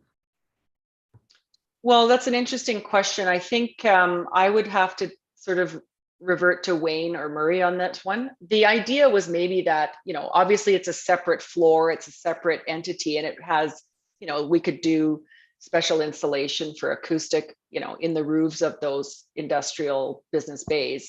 But then what Wayne thought was, if I was to condoize the building, you could maybe acquire a unit and a shop, or a few shops and a few units. But I think that really comes down to the structure of the condo. Yeah. But it's not that it's like set in stone that each employee housing unit would be connected to one of the bays. No, I just mentioned that as maybe one of the strategies, but definitely you're right, Council Faubert. Okay, cool. And then could you maybe speak to the employee housing provision of unduly interfering with existing and potential industrial development in the future? And you may have gone over this, but I just kind of looking for a little bit more fleshing out of why the applicant feels that this is not a situation where that is inhibiting this proposal. Right. So the Indian Flats Area Structure Plan, which is the policy of council at the pre-zoning stage, and that's the document that needs to be consulted when we're making discretionary use permit decisions. The area structure plan provides clear direction that the area is to be developed with high quality, clean industrial uses, which are not in conflict with employee housing. Because it gives that direction that it's high quality and clean, there wouldn't be a conflict to having the employee housing in my mind. It's a vacant site and it's underutilized. So with, you know, the policies supported in the MDP for adding a little bit of employee housing where it makes sense in industrial areas, I don't feel in the future there would be a conflict. And the nature of our economic activity in Canmore, like I said, isn't of a heavy industrial manufacturing like you'd see a petrochemical plant east of Edmonton, for example. These are service industries. I'm making pasta, I'm making jewelry, I'm making signage for CanSign, or like, you know, we don't really have an industry that is so noxious. And in the industrial 2 district, having it in the discretionary use basket to me means that council has determined there really is no major compatibility issues between the permitted and the discretionary. Otherwise, it really wouldn't be there. What about the subordinate, the word subordinate, that employee housing needs to be subordinate to the industrial or commercial uses on site? How do you, at 50%, it's not, is that subordinate? I'm not actually asking a question, but I'm just going to throw it to you, Michelle. Well, I think the primary use obviously is the industrial commercial bays and providing a shop. Everyone needs a shop. We got limited, like talking about vacancy rate. I think I look around, I talk to people that own businesses, it's 0. Okay. So if you want a new shop, there's a few bays coming on the market. And then secondary to that was, okay, could we add some employee housing above? That was secondary to the primary purpose being an industrial use with an industrial commercial set of bays. And that this is really the icing on the cake, in a sense, just sprinkling in a few units. If it was subordinate in the extent that I had, like this is 50-50 kind of from an FAR perspective. But I mean, if I had a 4-story apartment building with one little commercial bay to the side, I would say that is definitely not in line with any subordinate use for the employee housing. Like now I'm saying it's mainly employee housing. Mm-hmm. So this way we feel like really the purpose is the bays. The employee housing is an added value for the community. Thank you so much. You're welcome. Okay, thanks, Tanya. I guess the question I would have, maybe it's more appropriate for Wayne, is if the project is burdened with putting a sidewalk in all the way out to Elk Run, is it still feasible?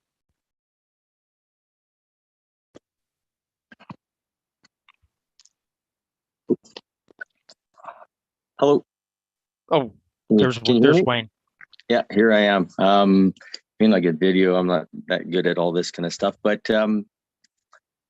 well, the reality is our hope is to provide a reasonable, affordable housing option for the community, for either business owners or those that reside in the community that are unable to get into the market and would like to continue to reside in Canmore instead of moving away with the high cost of price of housing. And so the money has to come from somewhere. And so there's a couple of things that, yeah, we could build that, then the money has to come from somewhere. So then it's going to be now less affordable for the housing for those that with interest rates and everything might be just marginal as it is. And so that's one thing that's would be a reason that we think that this isn't appropriate or at least not in the best interests of the community to burden us with this cost. And also in discussions with one of the landowners towards Elk Run Boulevard, they've, I guess, talked to and polled some of the other owners, and the appetite for anybody having a sidewalk crossing their property has been very negative. And so that's another reason that I don't even know if it's, it'd be logistically, I think it's going to be difficult. And then cost-wise, the cost would then be bore by those that were trying to help get into the housing market or provide for businesses some affordable housing so they can retain and attract employees, which they're not able to when they can't find any housing for them. Okay, thanks, Wayne. Okay, we've got a hand up here from Gavin. Hey, so I'm Gavin Kramer with McElhaney. I'm the civil engineer of record on this project and have been working on it over the last couple of years, just to talk about the feasibility of the sidewalk that the town is proposing. Essentially, there's 17 meters of right-of-way, as far as I can tell, in the town's legal plans along Bow Meadows Crescent. And in this space, we have the asphalt, like paved asphalt surface for Bow Meadows Crescent, and then curb and gutter.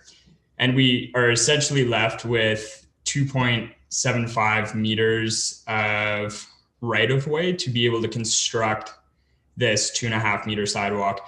Now, that isn't necessarily something that's impossible, but given the majority of the driveways accessing the adjacent properties actually slope towards the property, you end up with a relatively large grade differential for the finished grade at the back of the walk, which would be close to the proximity of the property line. And then to provide a reasonable driveway grade, you'd be chasing that into the private property from each of these adjacent landowners. So with that, there's also approximately 8 accesses and driveways that we would be crossing from 121 Bow Meadows Crescent to Elk Run Boulevard, and 8 landscaped islands, some of which have matured trees, and all would have to kind of be removed to be able to construct the sidewalk in this area. What about the drains? Well, thank you. That's actually a really good point. Yeah, the private, like the implications of the sidewalk on the private sites, the storm systems for the private sites is kind of unknown, and that could be a large cost in chasing the grading and the storm design to make everything work as it has in the past could be a significant burden to Wayne, who's the developer. Okay, thanks, Gavin. Does anyone have any questions for, I guess, for Wayne or Gavin? Let me start with you, Florian. Yes, thank you. I guess to the owner, I'm just curious. Is there some way that you can maybe address some of the town's concerns and make some concessions? Would it be possible to convert a few of the units upstairs into office spaces? Is there some way to give and take here a little bit to address some of those concerns to make the project, would it still be feasible? I think we could possibly revise some of the units to office space. Say if we have to look at all the numbers, but if we took it down below that, potentially down below that 3, like down by 3, then that would get us to that 9 threshold. So I think there's some potential. We continued to have pushback from the town, so it was like, I put something back and forth with them to modify that, and there was no appetite at the time for any working together on a solution. So then we kind of just threw our hands up, and we can do that, and we would if we go 9 and 3 or something like that, that's definitely a possibility. And it just, when I was talking to many of other business owners and within the area and within the community, because I've been here 32 years, it's not like I just arrived here. There was a lot of disappointment when the administration had basically tried to shut down any kind of residential component, and there was I don't know if it's a disbelief, but just like I said, the disappointment that something that's very needed in town wouldn't be approached at with a more conciliatory manner and in a way to work together with us to provide a good solution that would be good for the community. And I've also had discussions with one not-for-profit business that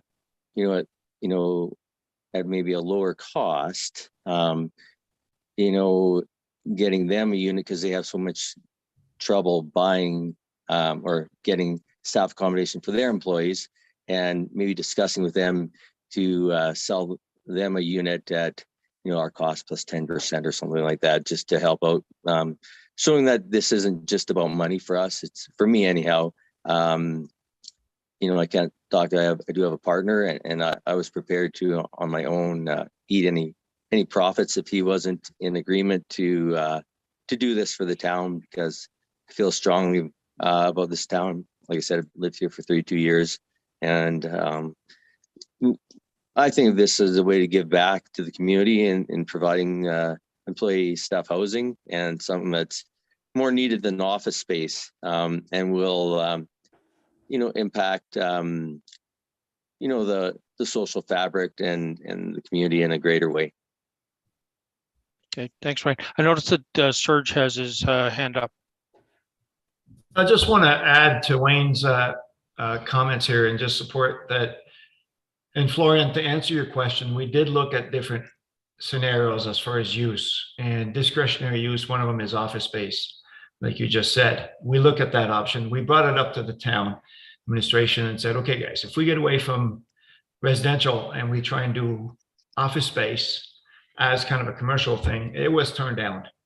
It was really turned down. It wasn't even considered. So at that point, we had a kind of a consensus meeting with everybody, and then brought back the residential, because there's a more of a need of residential than there is office space. But we did look at office space, and that was also turned down as discretionary use. So just wanted to put that in there. Okay, thanks, Serge. Any more questions, Florian?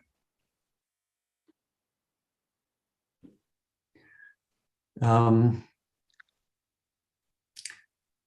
don't know if it's appropriate to sort of switch gears, but maybe administration should have an opportunity to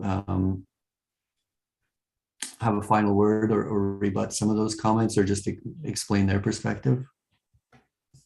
Just Mr. Chair, or through the chair, that would be at the end.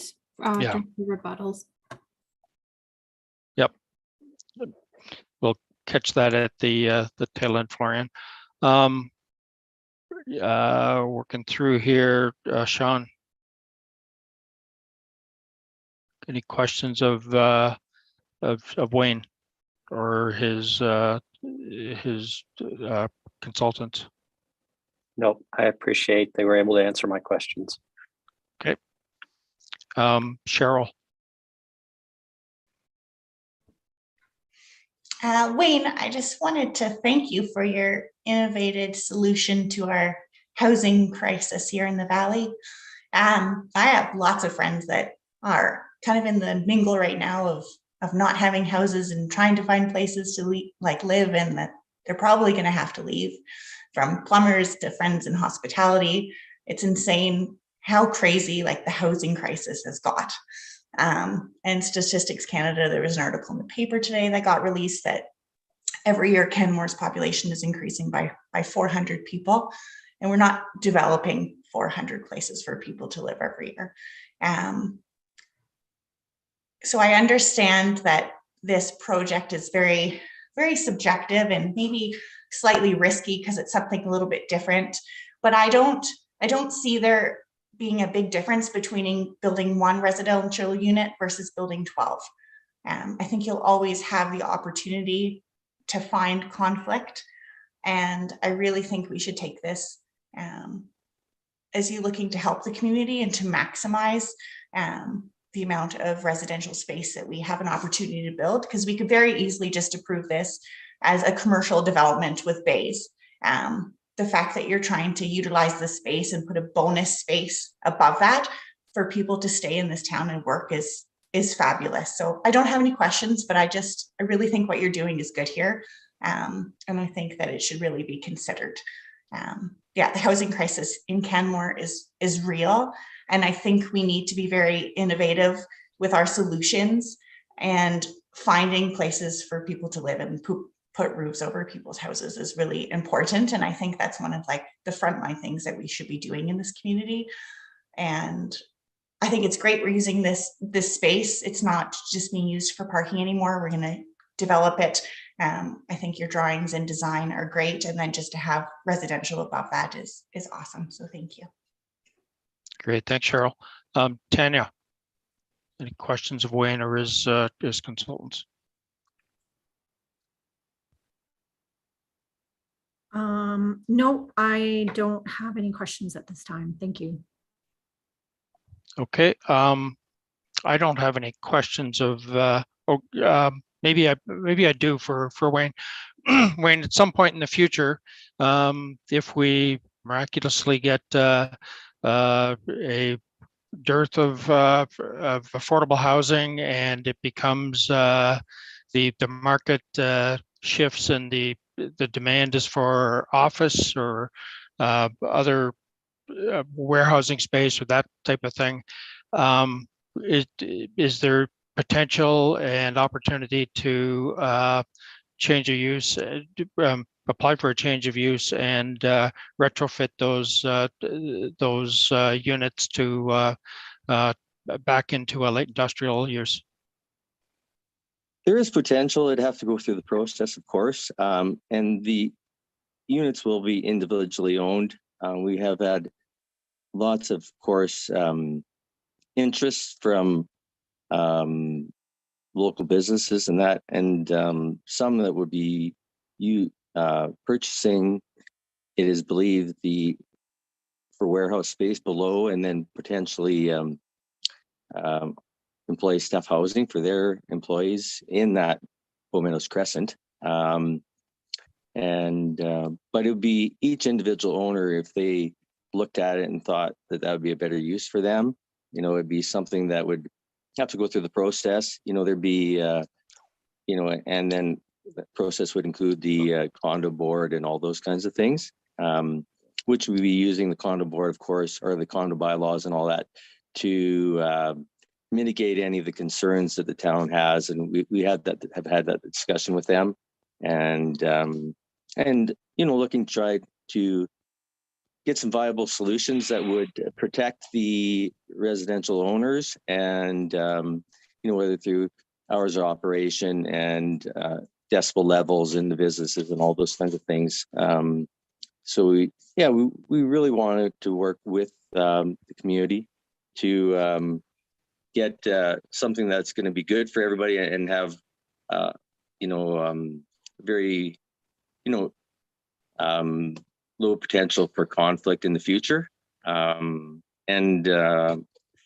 just, you know, like, I've been here 32 years, so I don't feel I'm not going to be leaving to go anywhere else. You know, I love this community. I'm blessed to live here. The community's been good to me. It kind of, you know, we can all say our land values have gone up if you've lived here, and I have, and I've got other interests in different properties and that. But at the end of the day, it almost hurts to know that, you know, my sons are going to be challenged to find a place to live here. And so, you know, this is just something that we can do a small part to help out in that way. Yeah, we'd like to work with Canmore Planning Commission to get this project approved and do something we think is going to be a positive step for the community. Great, thanks, Wayne. I too, I know many young individuals that are here that have lived in converted garages, and until they've scraped together enough to get a down payment on a perpetual affordable housing type things to keep them here. And if they haven't, they've relocated to Cochrane and they do the daily commute.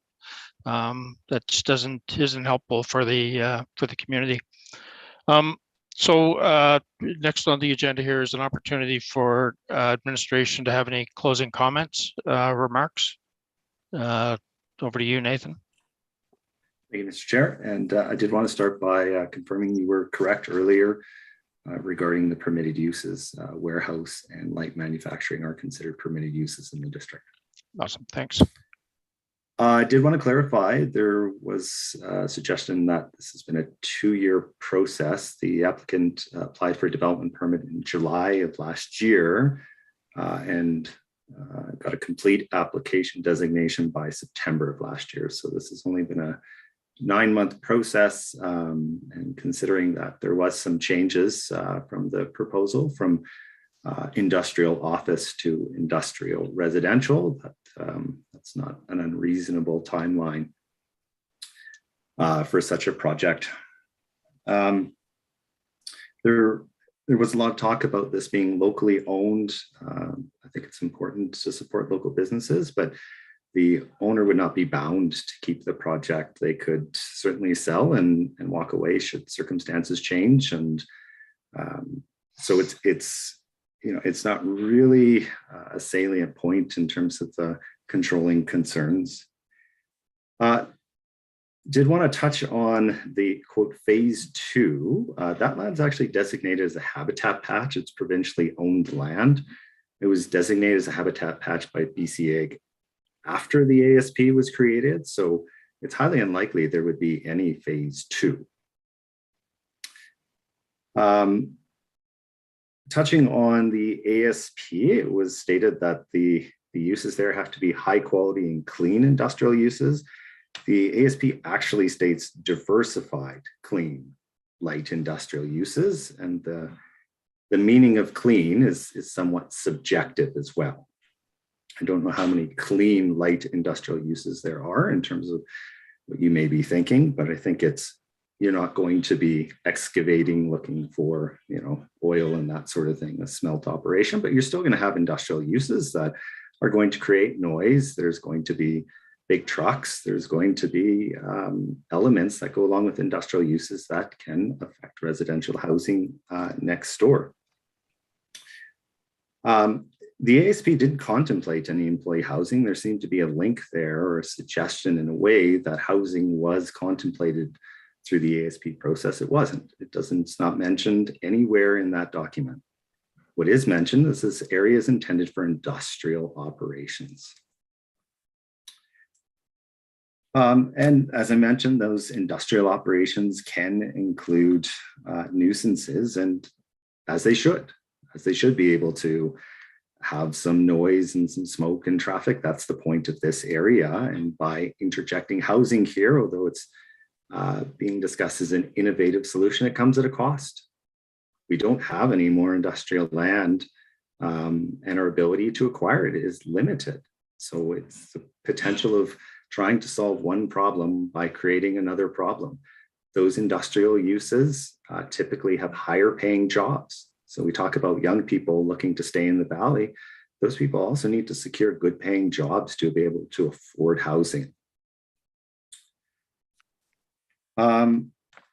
The suggestion that by council adding the use as a discretionary use, that it was already vetted as appropriate in the district conflicts with the fact that council added criteria to the district for when this is appropriate.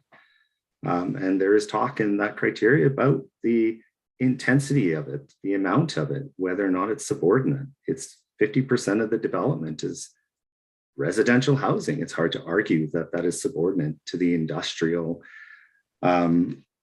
activity on the site. There's the suggestion that council direction is being followed with this application. I would disagree with that. As stated, we have updated policies and direction from council through the MDP, through the ITP, through the EDCG. And as indicated, the town has the authority to ask for a pathway here. We don't want housing there for reasons we've already outlined, the concerns we have about it. But if you're going to add housing there, it's pretty important to have good pedestrian connections. And I think that's everything I wanted to touch on. Perhaps Ms. Miller wanted to add to that. Just a few additional comments, Nathan, thank you. To your point on the clean uses, as Nathan noted, the notion of clean is somewhat subjective, but clean does not mean devoid of nuisance.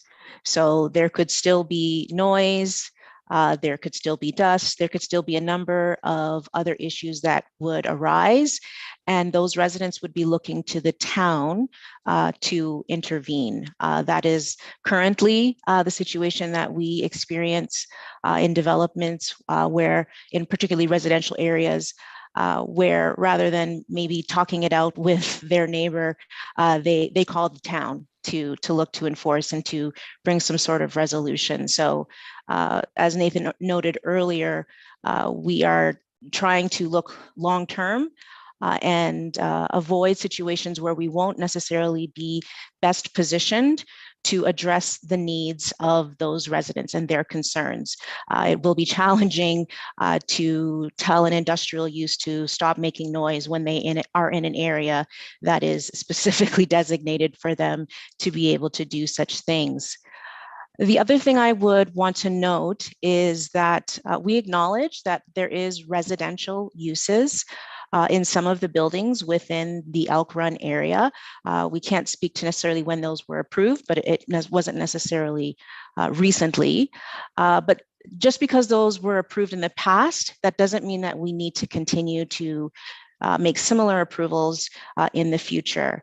The context of the needs of the community have definitely changed over time. And therefore our position on where this type of use for residential could go or where it could be accommodated has to shift as well. We need to, as an administration, on behalf of council, really look at the balancing act between the commercial tax base and industrial tax base that we're also trying to grow, which is also a goal in the MDP, as well as look to addressing the affordable housing needs of the community. And at this point, administration doesn't support trading one for the other. It is very easy to be compelled by the housing need in the community. And I want to make sure that the CPC is very clear that administration is very alive to this matter. And there is an ongoing conversation that we're having with council about what are some of the strategies that we can use to address these needs, but also being mindful that the addition of residential units, 5 units here, 10 units here, 1 unit there, on a whole is really tinkering around the edges. We have a much larger housing issue that we need to address. And we're going to need to really make some big decisions and make some big plays in order to really speak to the challenges that we're facing. So just wanted to be clear that administration is alive to the issue, but we're balancing and being mindful that there's a strong potential that there will be future residential land that we can develop with affordable housing. Very unlikely that we will have much more industrial land coming online in the near future that we will be able to use to create more higher paying jobs within this community. So with that, I will stop speaking and I'll leave it to the CPC to begin their deliberations. I was wondering if I could just add one more point there, Mr. Chair, and also I believe Claire wanted to respond to some of the transportation comments from the applicant.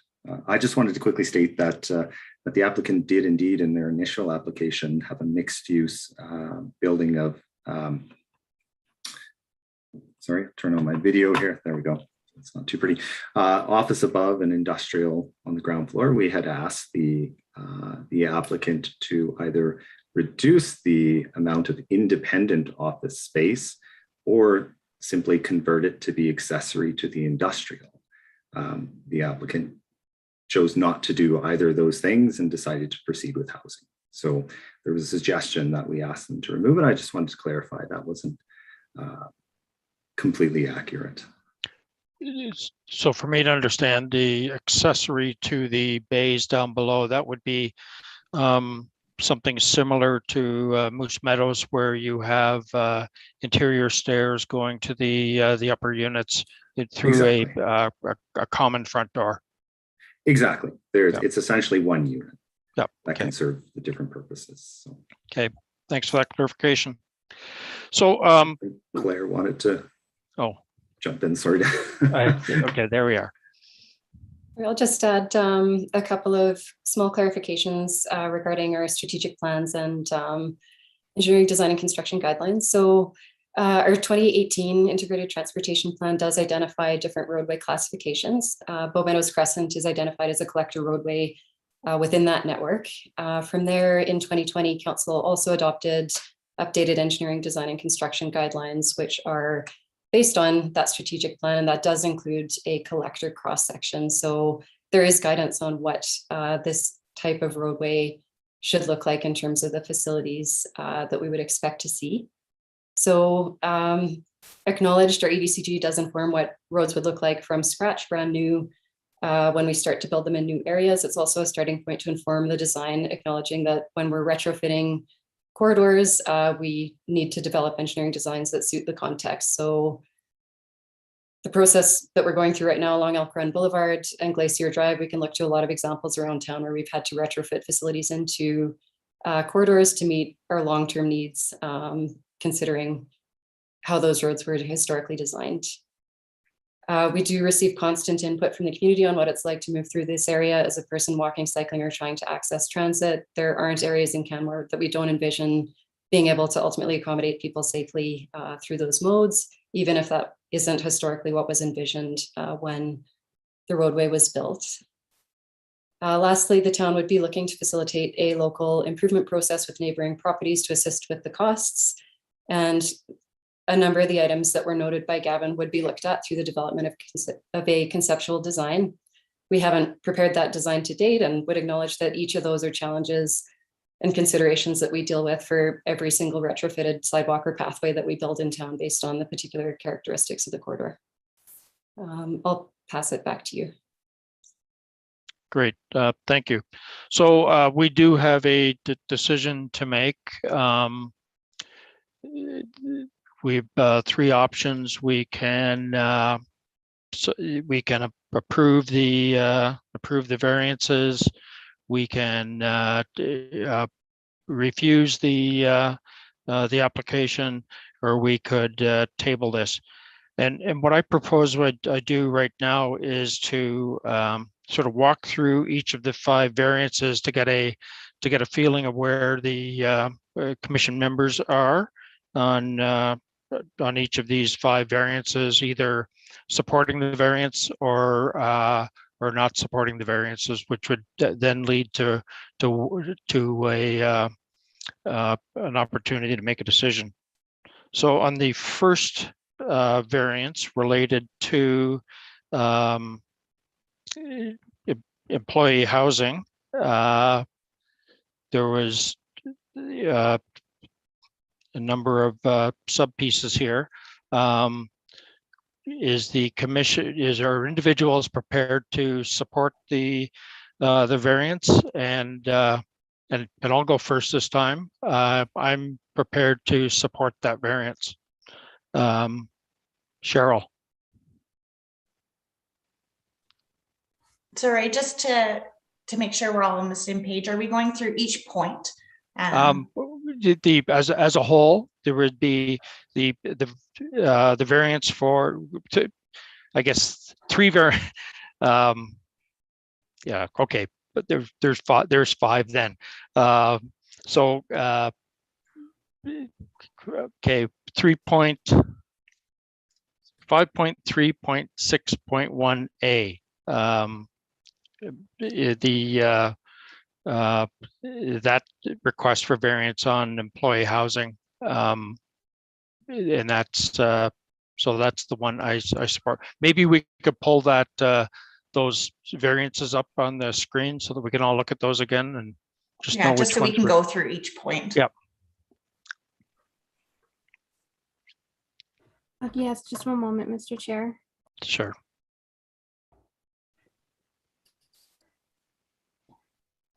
Nathan, if you send me your PowerPoint, I can share the screen if you like. Sure, or in the staff report, the Schedule A is there, and that would list the variances if you have it up, or I can open it, Katie. Yeah, I'll put it up. Just one moment, please. Okay.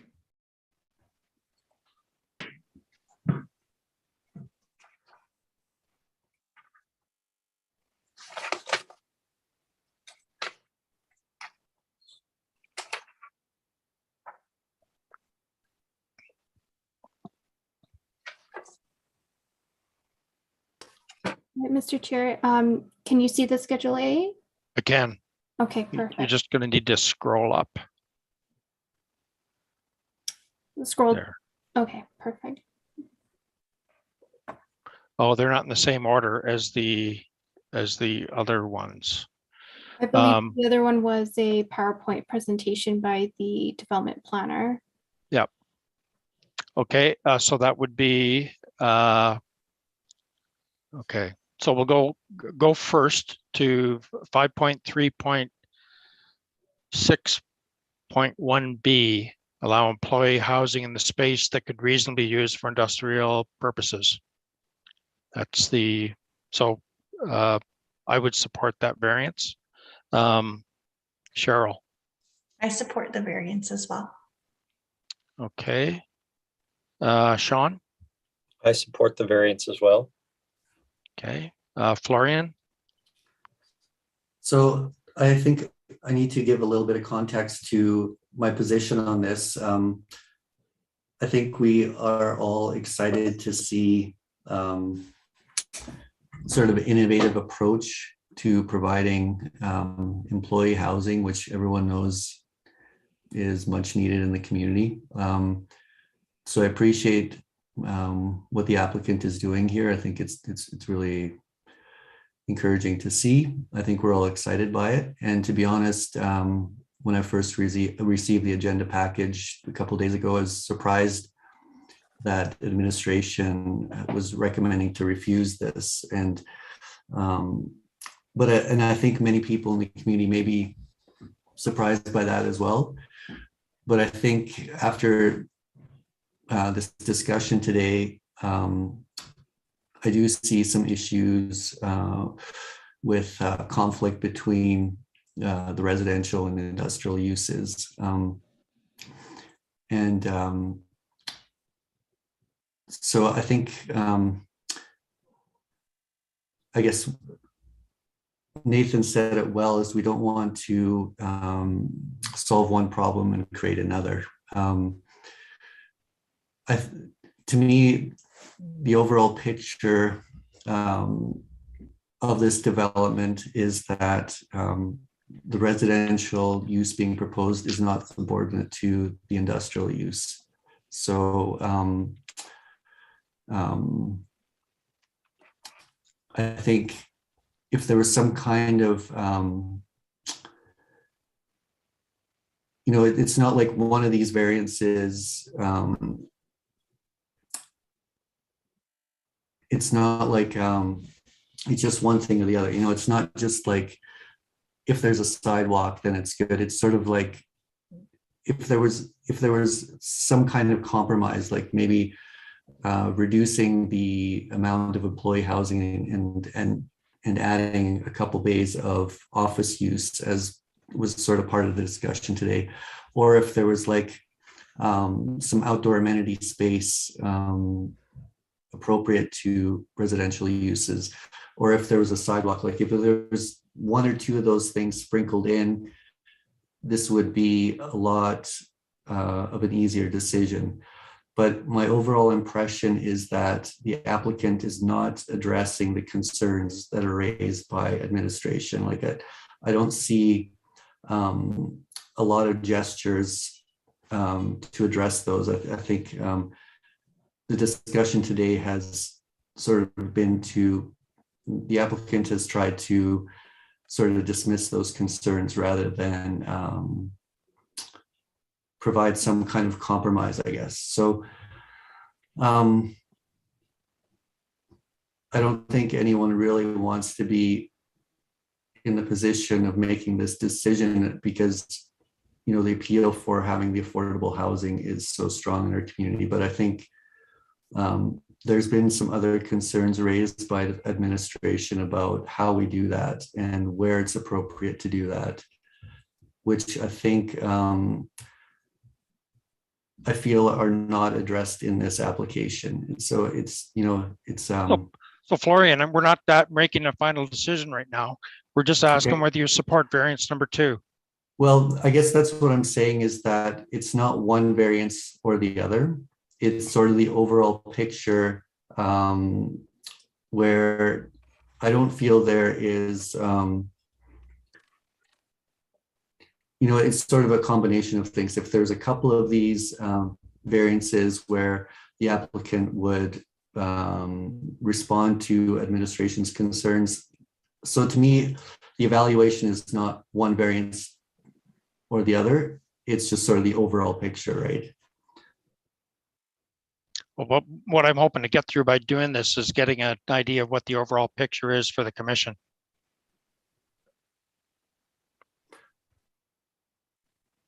By each member, sort of stating whether they, in isolation, whether they support this variance.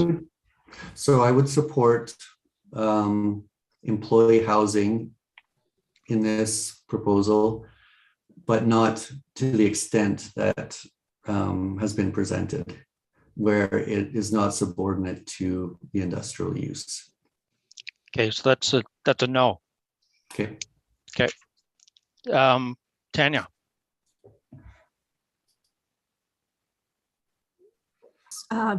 So we're only talking about variance number 2 so far? That's correct. Yep. I support this variance. I think the word reasonably used, or the phrase reasonably used for industrial purposes. For me, it comes down to the fact that the applicant could build one floor of industrial and not a second floor of office storage. And so in that, I don't think that the applicant or the market is looking for additional second floor space. So in terms of, could it be reasonably used for industrial purposes? Would there be a reasonable chance sometime in the future that this second level space could be used for something industrial instead? And I think it's unlikely, and that that the employee housing, especially given that there is a direction for private initiatives to create additional employee housing, that to me is a higher level of direction than this. Okay. So let's move on to 5.3.61D, land use bylaw to allow employee housing that may constrain any future permitted discretionary uses in developing on the site. Are we prepared to support this this variance? And I'm going to start with Cheryl.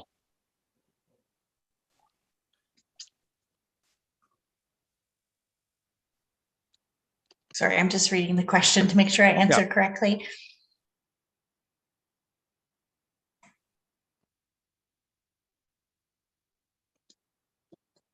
So I believe that we should allow employee housing, even though it may constrain future permitted use of this space.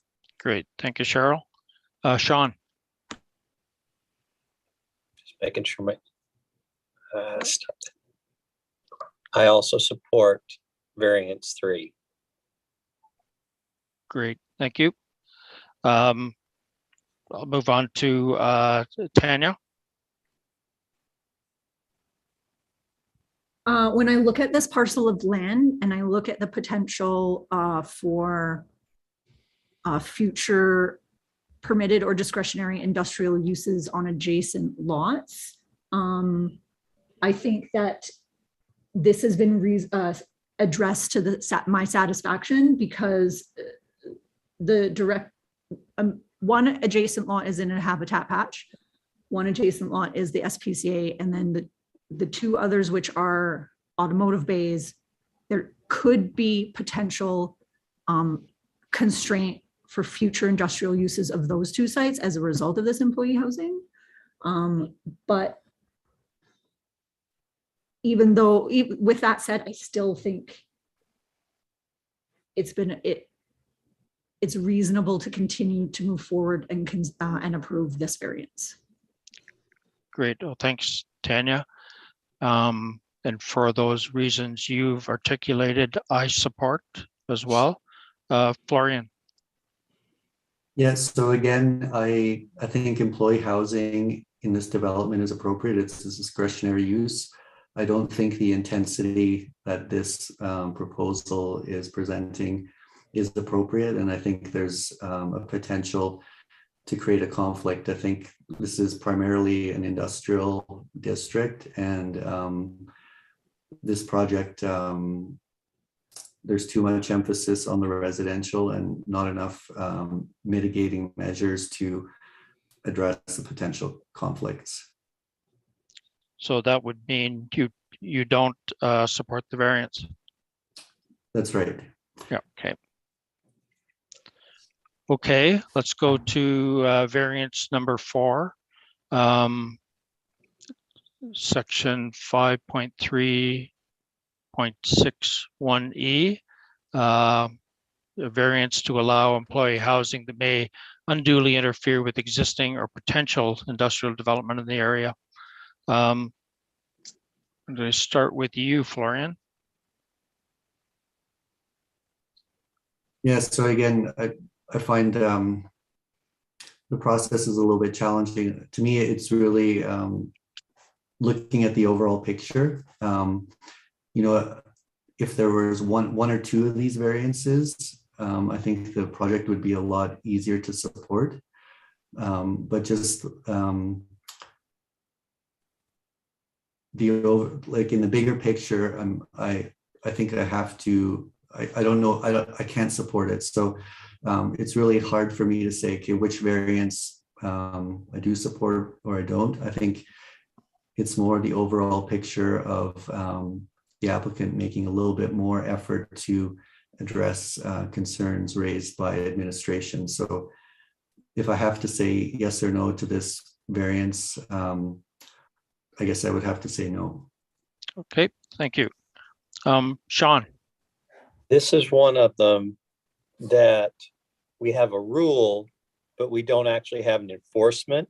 So I don't think that asking for a variance here, that it basically, we said the issue is deemed to be unaddressed because we don't have any way for the city to impact it. So I do support this variance. I think in the future, we should think about when we're putting regulations in place that we should have some method to enforce.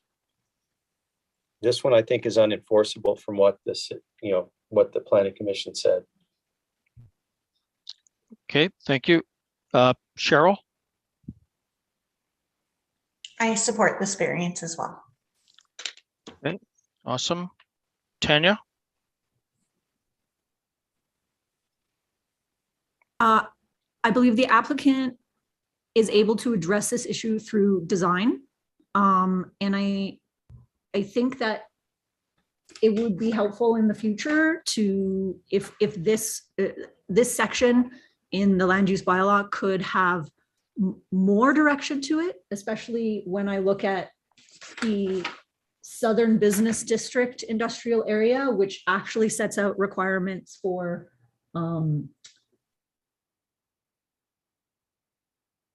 noise and like reducing noise and vibration from adjacent units with actual thresholds. So I think there are tools out there to do this, but at this point, it's in the design of the units is where you're going to reduce that conflict, because the conflict of these different uses is essentially noise.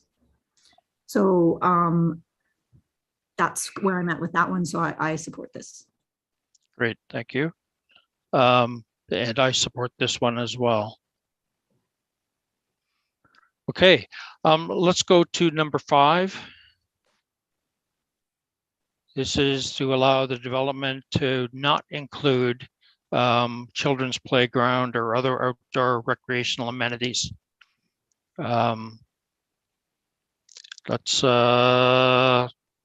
go with Tanya first.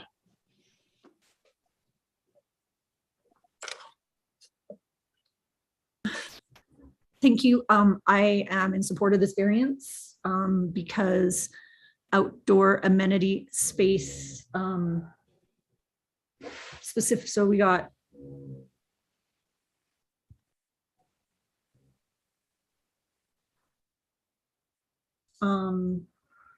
even within the employee housing provisions, outdoor amenity space as balconies is considered something that is satisfactory. So in the common amenity area, I think with the constraints of the area and the types of uses in the area, this type, a playground wouldn't necessarily be the outdoor recreational amenity that I would be looking for.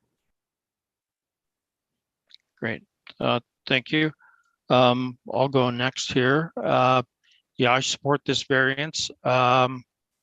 Primarily because there is an indoor recreational area, and given the makeup of the expected occupants, that a children's playground is likely not appropriate for that.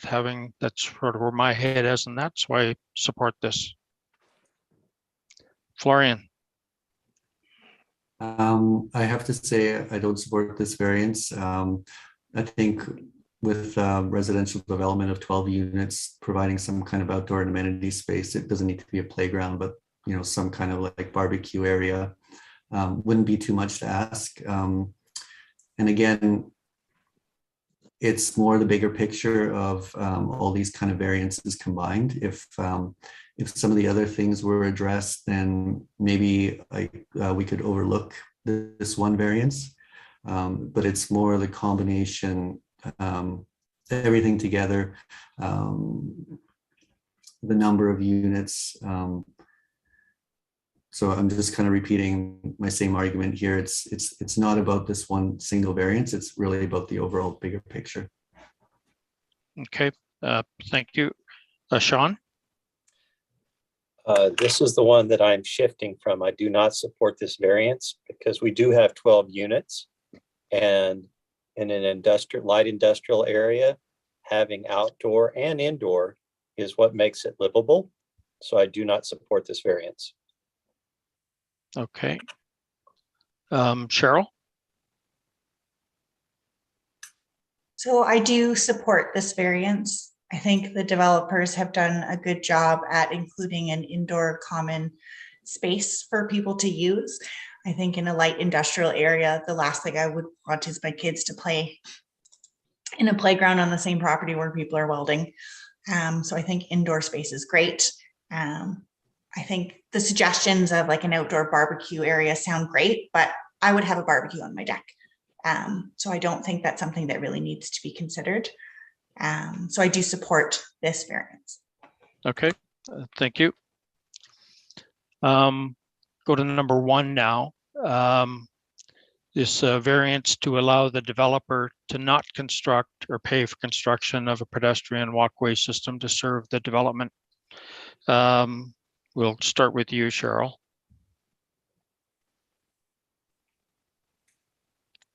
So I do not support this variance. I think if we're going to have residential areas within this industrial compound, and we're working on developing an integrated like transportation plan and redevelopment of Elk Run Boulevard and Glacier Drive, and that rehabilitation and making things more accessible and safer throughout that corridor. I think this is one important piece that needs to be included, that I do think there needs to be a walkway connecting these pieces, and that might affect the cost of these units, but perhaps the distribution of that cost amongst those bays and the residential units, that it won't inflate the price as much. But I do think that's something important. It's what we have envisioned for this area in the future, and I think that it's an important piece to the project. Okay, thank you. Sean? I'm of two minds on this one. If the variance had been, I don't think it's reasonable for them to have to go all the way to Elk Run Boulevard when if they don't do this, the city said that they'll have to come and talk to each owner. I'm not sure how to say that in any other way.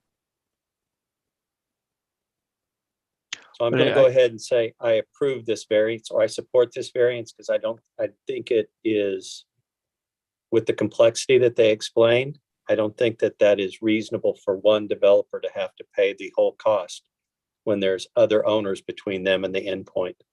Yeah. So maybe at this time, it's probably appropriate to look at if we were to approve this variance, the administration has recommended a condition. Could we flip to that condition just so we all understand what that is? The wording was earlier in the staff package. Sure. Just one moment. Nathan. I'm just not sure. Yes. Is this in the staff report? Is it in the staff report? Near the end, under decision or recommendation. You have to go to the start, probably page 3. Okay.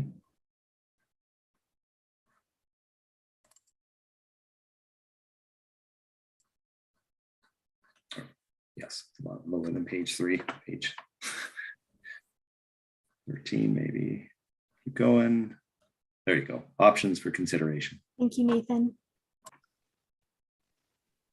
In the event that we approve the application, it's recommended CPC add the following conditions to Schedule A to require the off-site pedestrian pathway.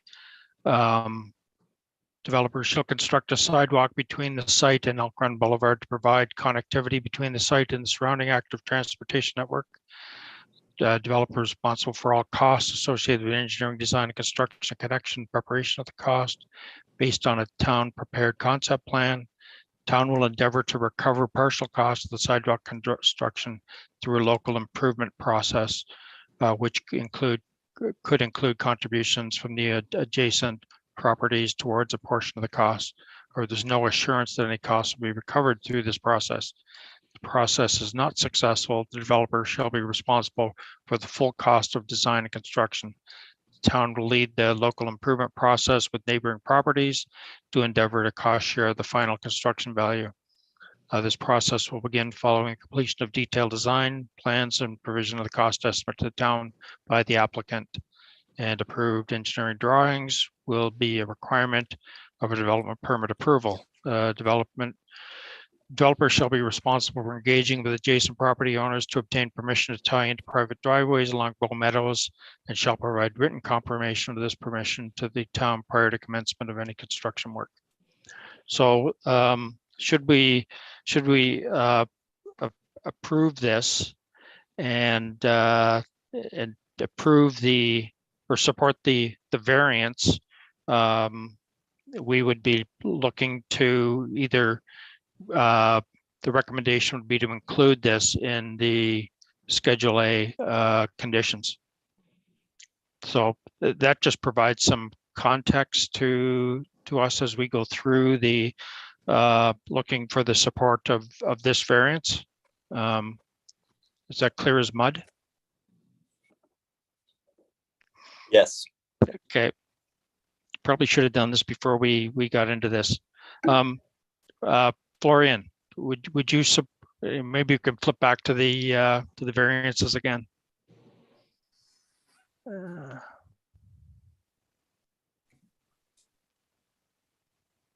There we go. Would you support this this variance to not construct or pay for construction of the pedestrian walkway to serve the development? Yeah, so again, I'd like to say I appreciate the applicant coming forward with an innovative proposal, and I do see the room for employee housing on this lot, but I feel I wish there was some more concessions towards concerns raised by the town, and it's really, to me, the bigger picture, just the number of variances. If a couple of these were addressed, then a couple other I would be happy to support, but given that this is the format we're doing it in, I have to say I don't support this variance. Okay. So I support this variance with the provision that we embark on the addition of that the condition to Schedule A. So that support. Tanya? So if I don't support this variance, that means the condition to goes in, right? The schedule. Yes. Yep. Okay. I do not support this variance. I think that what the applicant is doing here is pushing definitely pushing up to the edges of the amount of employee housing that's appropriate in this area. And given that there's more than 10 units, and in relation to the last variance around outdoor amenity space, an improvement to the public realm and pedestrian connectivity, given the degree to which employee housing is proposed on the site, to me is reasonable and appropriate in these circumstances. Thank you. That's well said. Okay, so we've gone through each of the variances. What we would do now is ask for, are you prepared to make a decision either to agree with the recommendation of administration, or to approve the development with the addition to Schedule A. So I'll go through. Are you clear what I'm? So you will either be the refuse the application, support the application, support the application with the addition to Schedule A, or we request additional information, and we what's the terminology here? Correct terminology. If we, I don't have my cheat sheet in front of me, but we would suspend the decision till we get additional information. So, Oh, Mr. Chair, yes. it would be to postpone to a future date. That's it. Yep. Okay. Pending additional information. So we just can't postpone without a good reason to postpone. So I'll stick my neck out first. I will support the approve the application with the addition of the wording to Schedule A. Tanya. I would support approving the application with the addition of Schedule A. Is this the time when we give reasons as well? You can. Yeah. Oh, so I would just want to state that I absolutely 100% understand and agree with administration in principle of the land use planning principles of preserving future light industrial land for future potential light industrial uses. That is not lost on me. But I think when I put my hat on of having lived in Canmore for over 40 years and covering real estate and understanding real estate and the real estate market for the last 15 to 20, I'm not sure it's reasonable to expect future demand for this type of industrial space in our community. I have not seen this type of demand at all yet. I don't think that we are an attractive location for economic development for these types of uses because we don't have available and affordable housing. And so in this application, I find myself in a situation where it feels like it's the snake eating its own tail, in the sense that if we preserve areas for future commercial and industrial uses that don't ever get used because there's no housing, but what we've done is preserve that land for future housing by not putting housing on it. And I feel at this point that it's reasonable to move forward with employee housing to this degree, although it is definitely more than contemplated in what the land use bylaw sets out for the district. It is, however, supported by sections of the municipal development plan when it comes to housing. And it's sort of it's a weird situation where a refusal would be to say no to someone because they're providing too much employee housing is not where I'm at in this community at this given point in time in my role on this commission. I think that the employee housing needs takes priority over the future needs for industrial uses, as those future needs remain somewhat hypothetical at this time. There is a real need in the community for this type of housing now. And so I'm willing to move forward with this. Thank you. Great. Thank you, Tanya. And great explanation there. I think we all likely echo that. Florian, would you, are you in support or of the approval or the refusal or the? Yeah, so my vote is to refuse the proposal as per administration's recommendation, and I would just like to explain that perspective. And I think administration has done an adequate job, but from my perspective, I really appreciate the applicant coming forward with an innovative solution for affordable housing, for employee housing, which we all know is a critical need in the community. At the same time, I think there's important principles in planning about orderly development of the community, and which and part of that is separation of industrial and residential uses to avoid conflicts. I think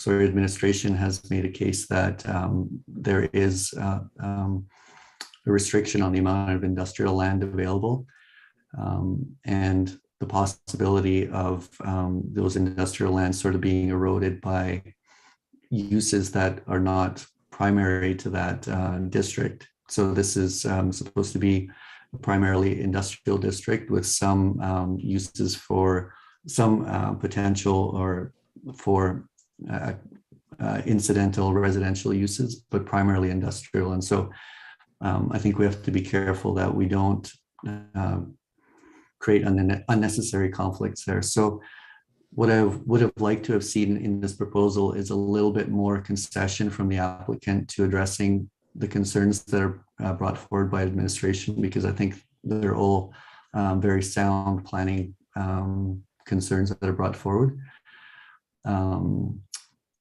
So, you know, this is not an easy decision for me, and I'm not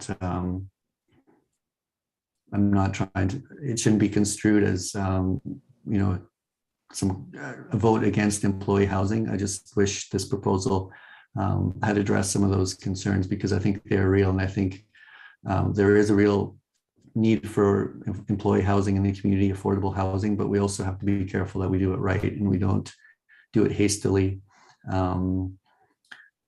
So I think I've said enough. My vote will be to refuse the application. Okay, thanks, Florian. Sean. So I want a fifth option because I want to support this application. I also want to support the variance on the sidewalk, and I don't want to support the variance on the outdoor, not playground, but the outdoor area. And my reasoning is this area is already mixed. There's people living here already. 100% of the area that they're developing is either parking lot or the bays, and they're squeezing in above that the living space, which I really support that. I think that's innovative. It's mixed already, so I do support it. But when you do that, to me, we are triggering that we need to have the appropriate outdoor space. And I don't think that, as we said, the uses, I don't see this as just employee space. I see this as low cost living space. And I don't believe in the long run, we would say that families wouldn't be there. I don't think there's any way that we can enforce that. So I look at this as low cost housing, and I think it will stay low cost housing because it is in an industrial area. So to me, it's a little bit like being close to the train tracks. We may actually be able to keep this low cost long term. So I'm not sure how you put that down, Chair, but that's where I'm at. So yes to the variance, no to the variance that everybody else disagrees with me on. So we're not, this is not on an individual variance. This is on a, do you support the application? Or I support the application. I don't support Section 8. Yeah, okay. Cheryl? I just wanted to thank everyone from the town and everyone from the application for presenting everything for us. I understand the concerns and the risk associated with putting residential and industrial area together. However, saying that, I do support this decision with the inclusion of Schedule A. I think this is a much better use of the industrial space than what it's currently being used at. And I also just think the housing is just a plus, just a bonus. You could totally build this space without having any residential units above it. So the fact that that's even being considered, I think is awesome and amazing. And I think it should be used to its full potential. And I don't think there's a real difference between having one unit or having 12, have 12. And I think the risk is worth the reward. So I definitely think that this is a great development, and I hope that there's more considerations like this that goes forward. There are residential locations within this area. I work in Bow Meadow Crescents. I work at Wildlife Distillery. There's residents that live above us. I've never had a single concern in the 4 years that I've worked there. I just think that this is a great opportunity to move forward and a great innovative solution to our housing crisis. And I just want to thank Wayne for putting this forward and trying to do his best to keep people in our community and give them jobs and give everyone a chance to stay here. And we're so lucky to live here. I wake up every morning and I look at the mountains, and I'm so grateful that I live here. And I'm really grateful that I chose to buy when I did. But most of my friends aren't in that same position. So I'm really grateful when there's opportunities for people to rent and live and stay here and invest in their futures and invest in our community. Great. Thanks for that. So we're over 3 hours into this. I'd like to thank everyone for your contributions and your input. I'd like to thank staff for the work they've done on this. This has been a tough one. I read this and I thought, oh no, here this is a lot of work has gone into this, so yeah, we've got to I think we've got to a point here where we've had an opportunity to hear the concerns of staff. We've heard the position of the proponents. We all have our own views on where the priorities lie within the community. So having gone through tested with everyone here, I'd like to make a motion to approve the application with the condition of adding the wording as proposed by staff into Schedule A, which would be condition as a condition of approval number 15. So all those in favor, raise your hands. We have 1, 2, 3, 4. Those opposed? Florian, okay, thank you. The motion carries with 4 yays and 1 nay. Thank you so much for all your time on this one. Just a few other items before we finish up.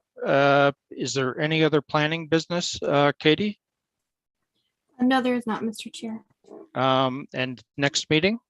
Next meeting will be scheduled for June 29th. And just a heads up that we may be going back into council chambers. So this may be the last virtual Canmore Planning Commission meeting. Awesome. So, and I'll send everyone more information regarding that later. Awesome. And we might be able to go for a celebratory something after that. So I move the commission adjourn the May 20, am I looking here? May 25th meeting of the Planning Commission. All those in favor? Carried. Thanks for your time. It's been a long one today, but I think it's been really good dialogue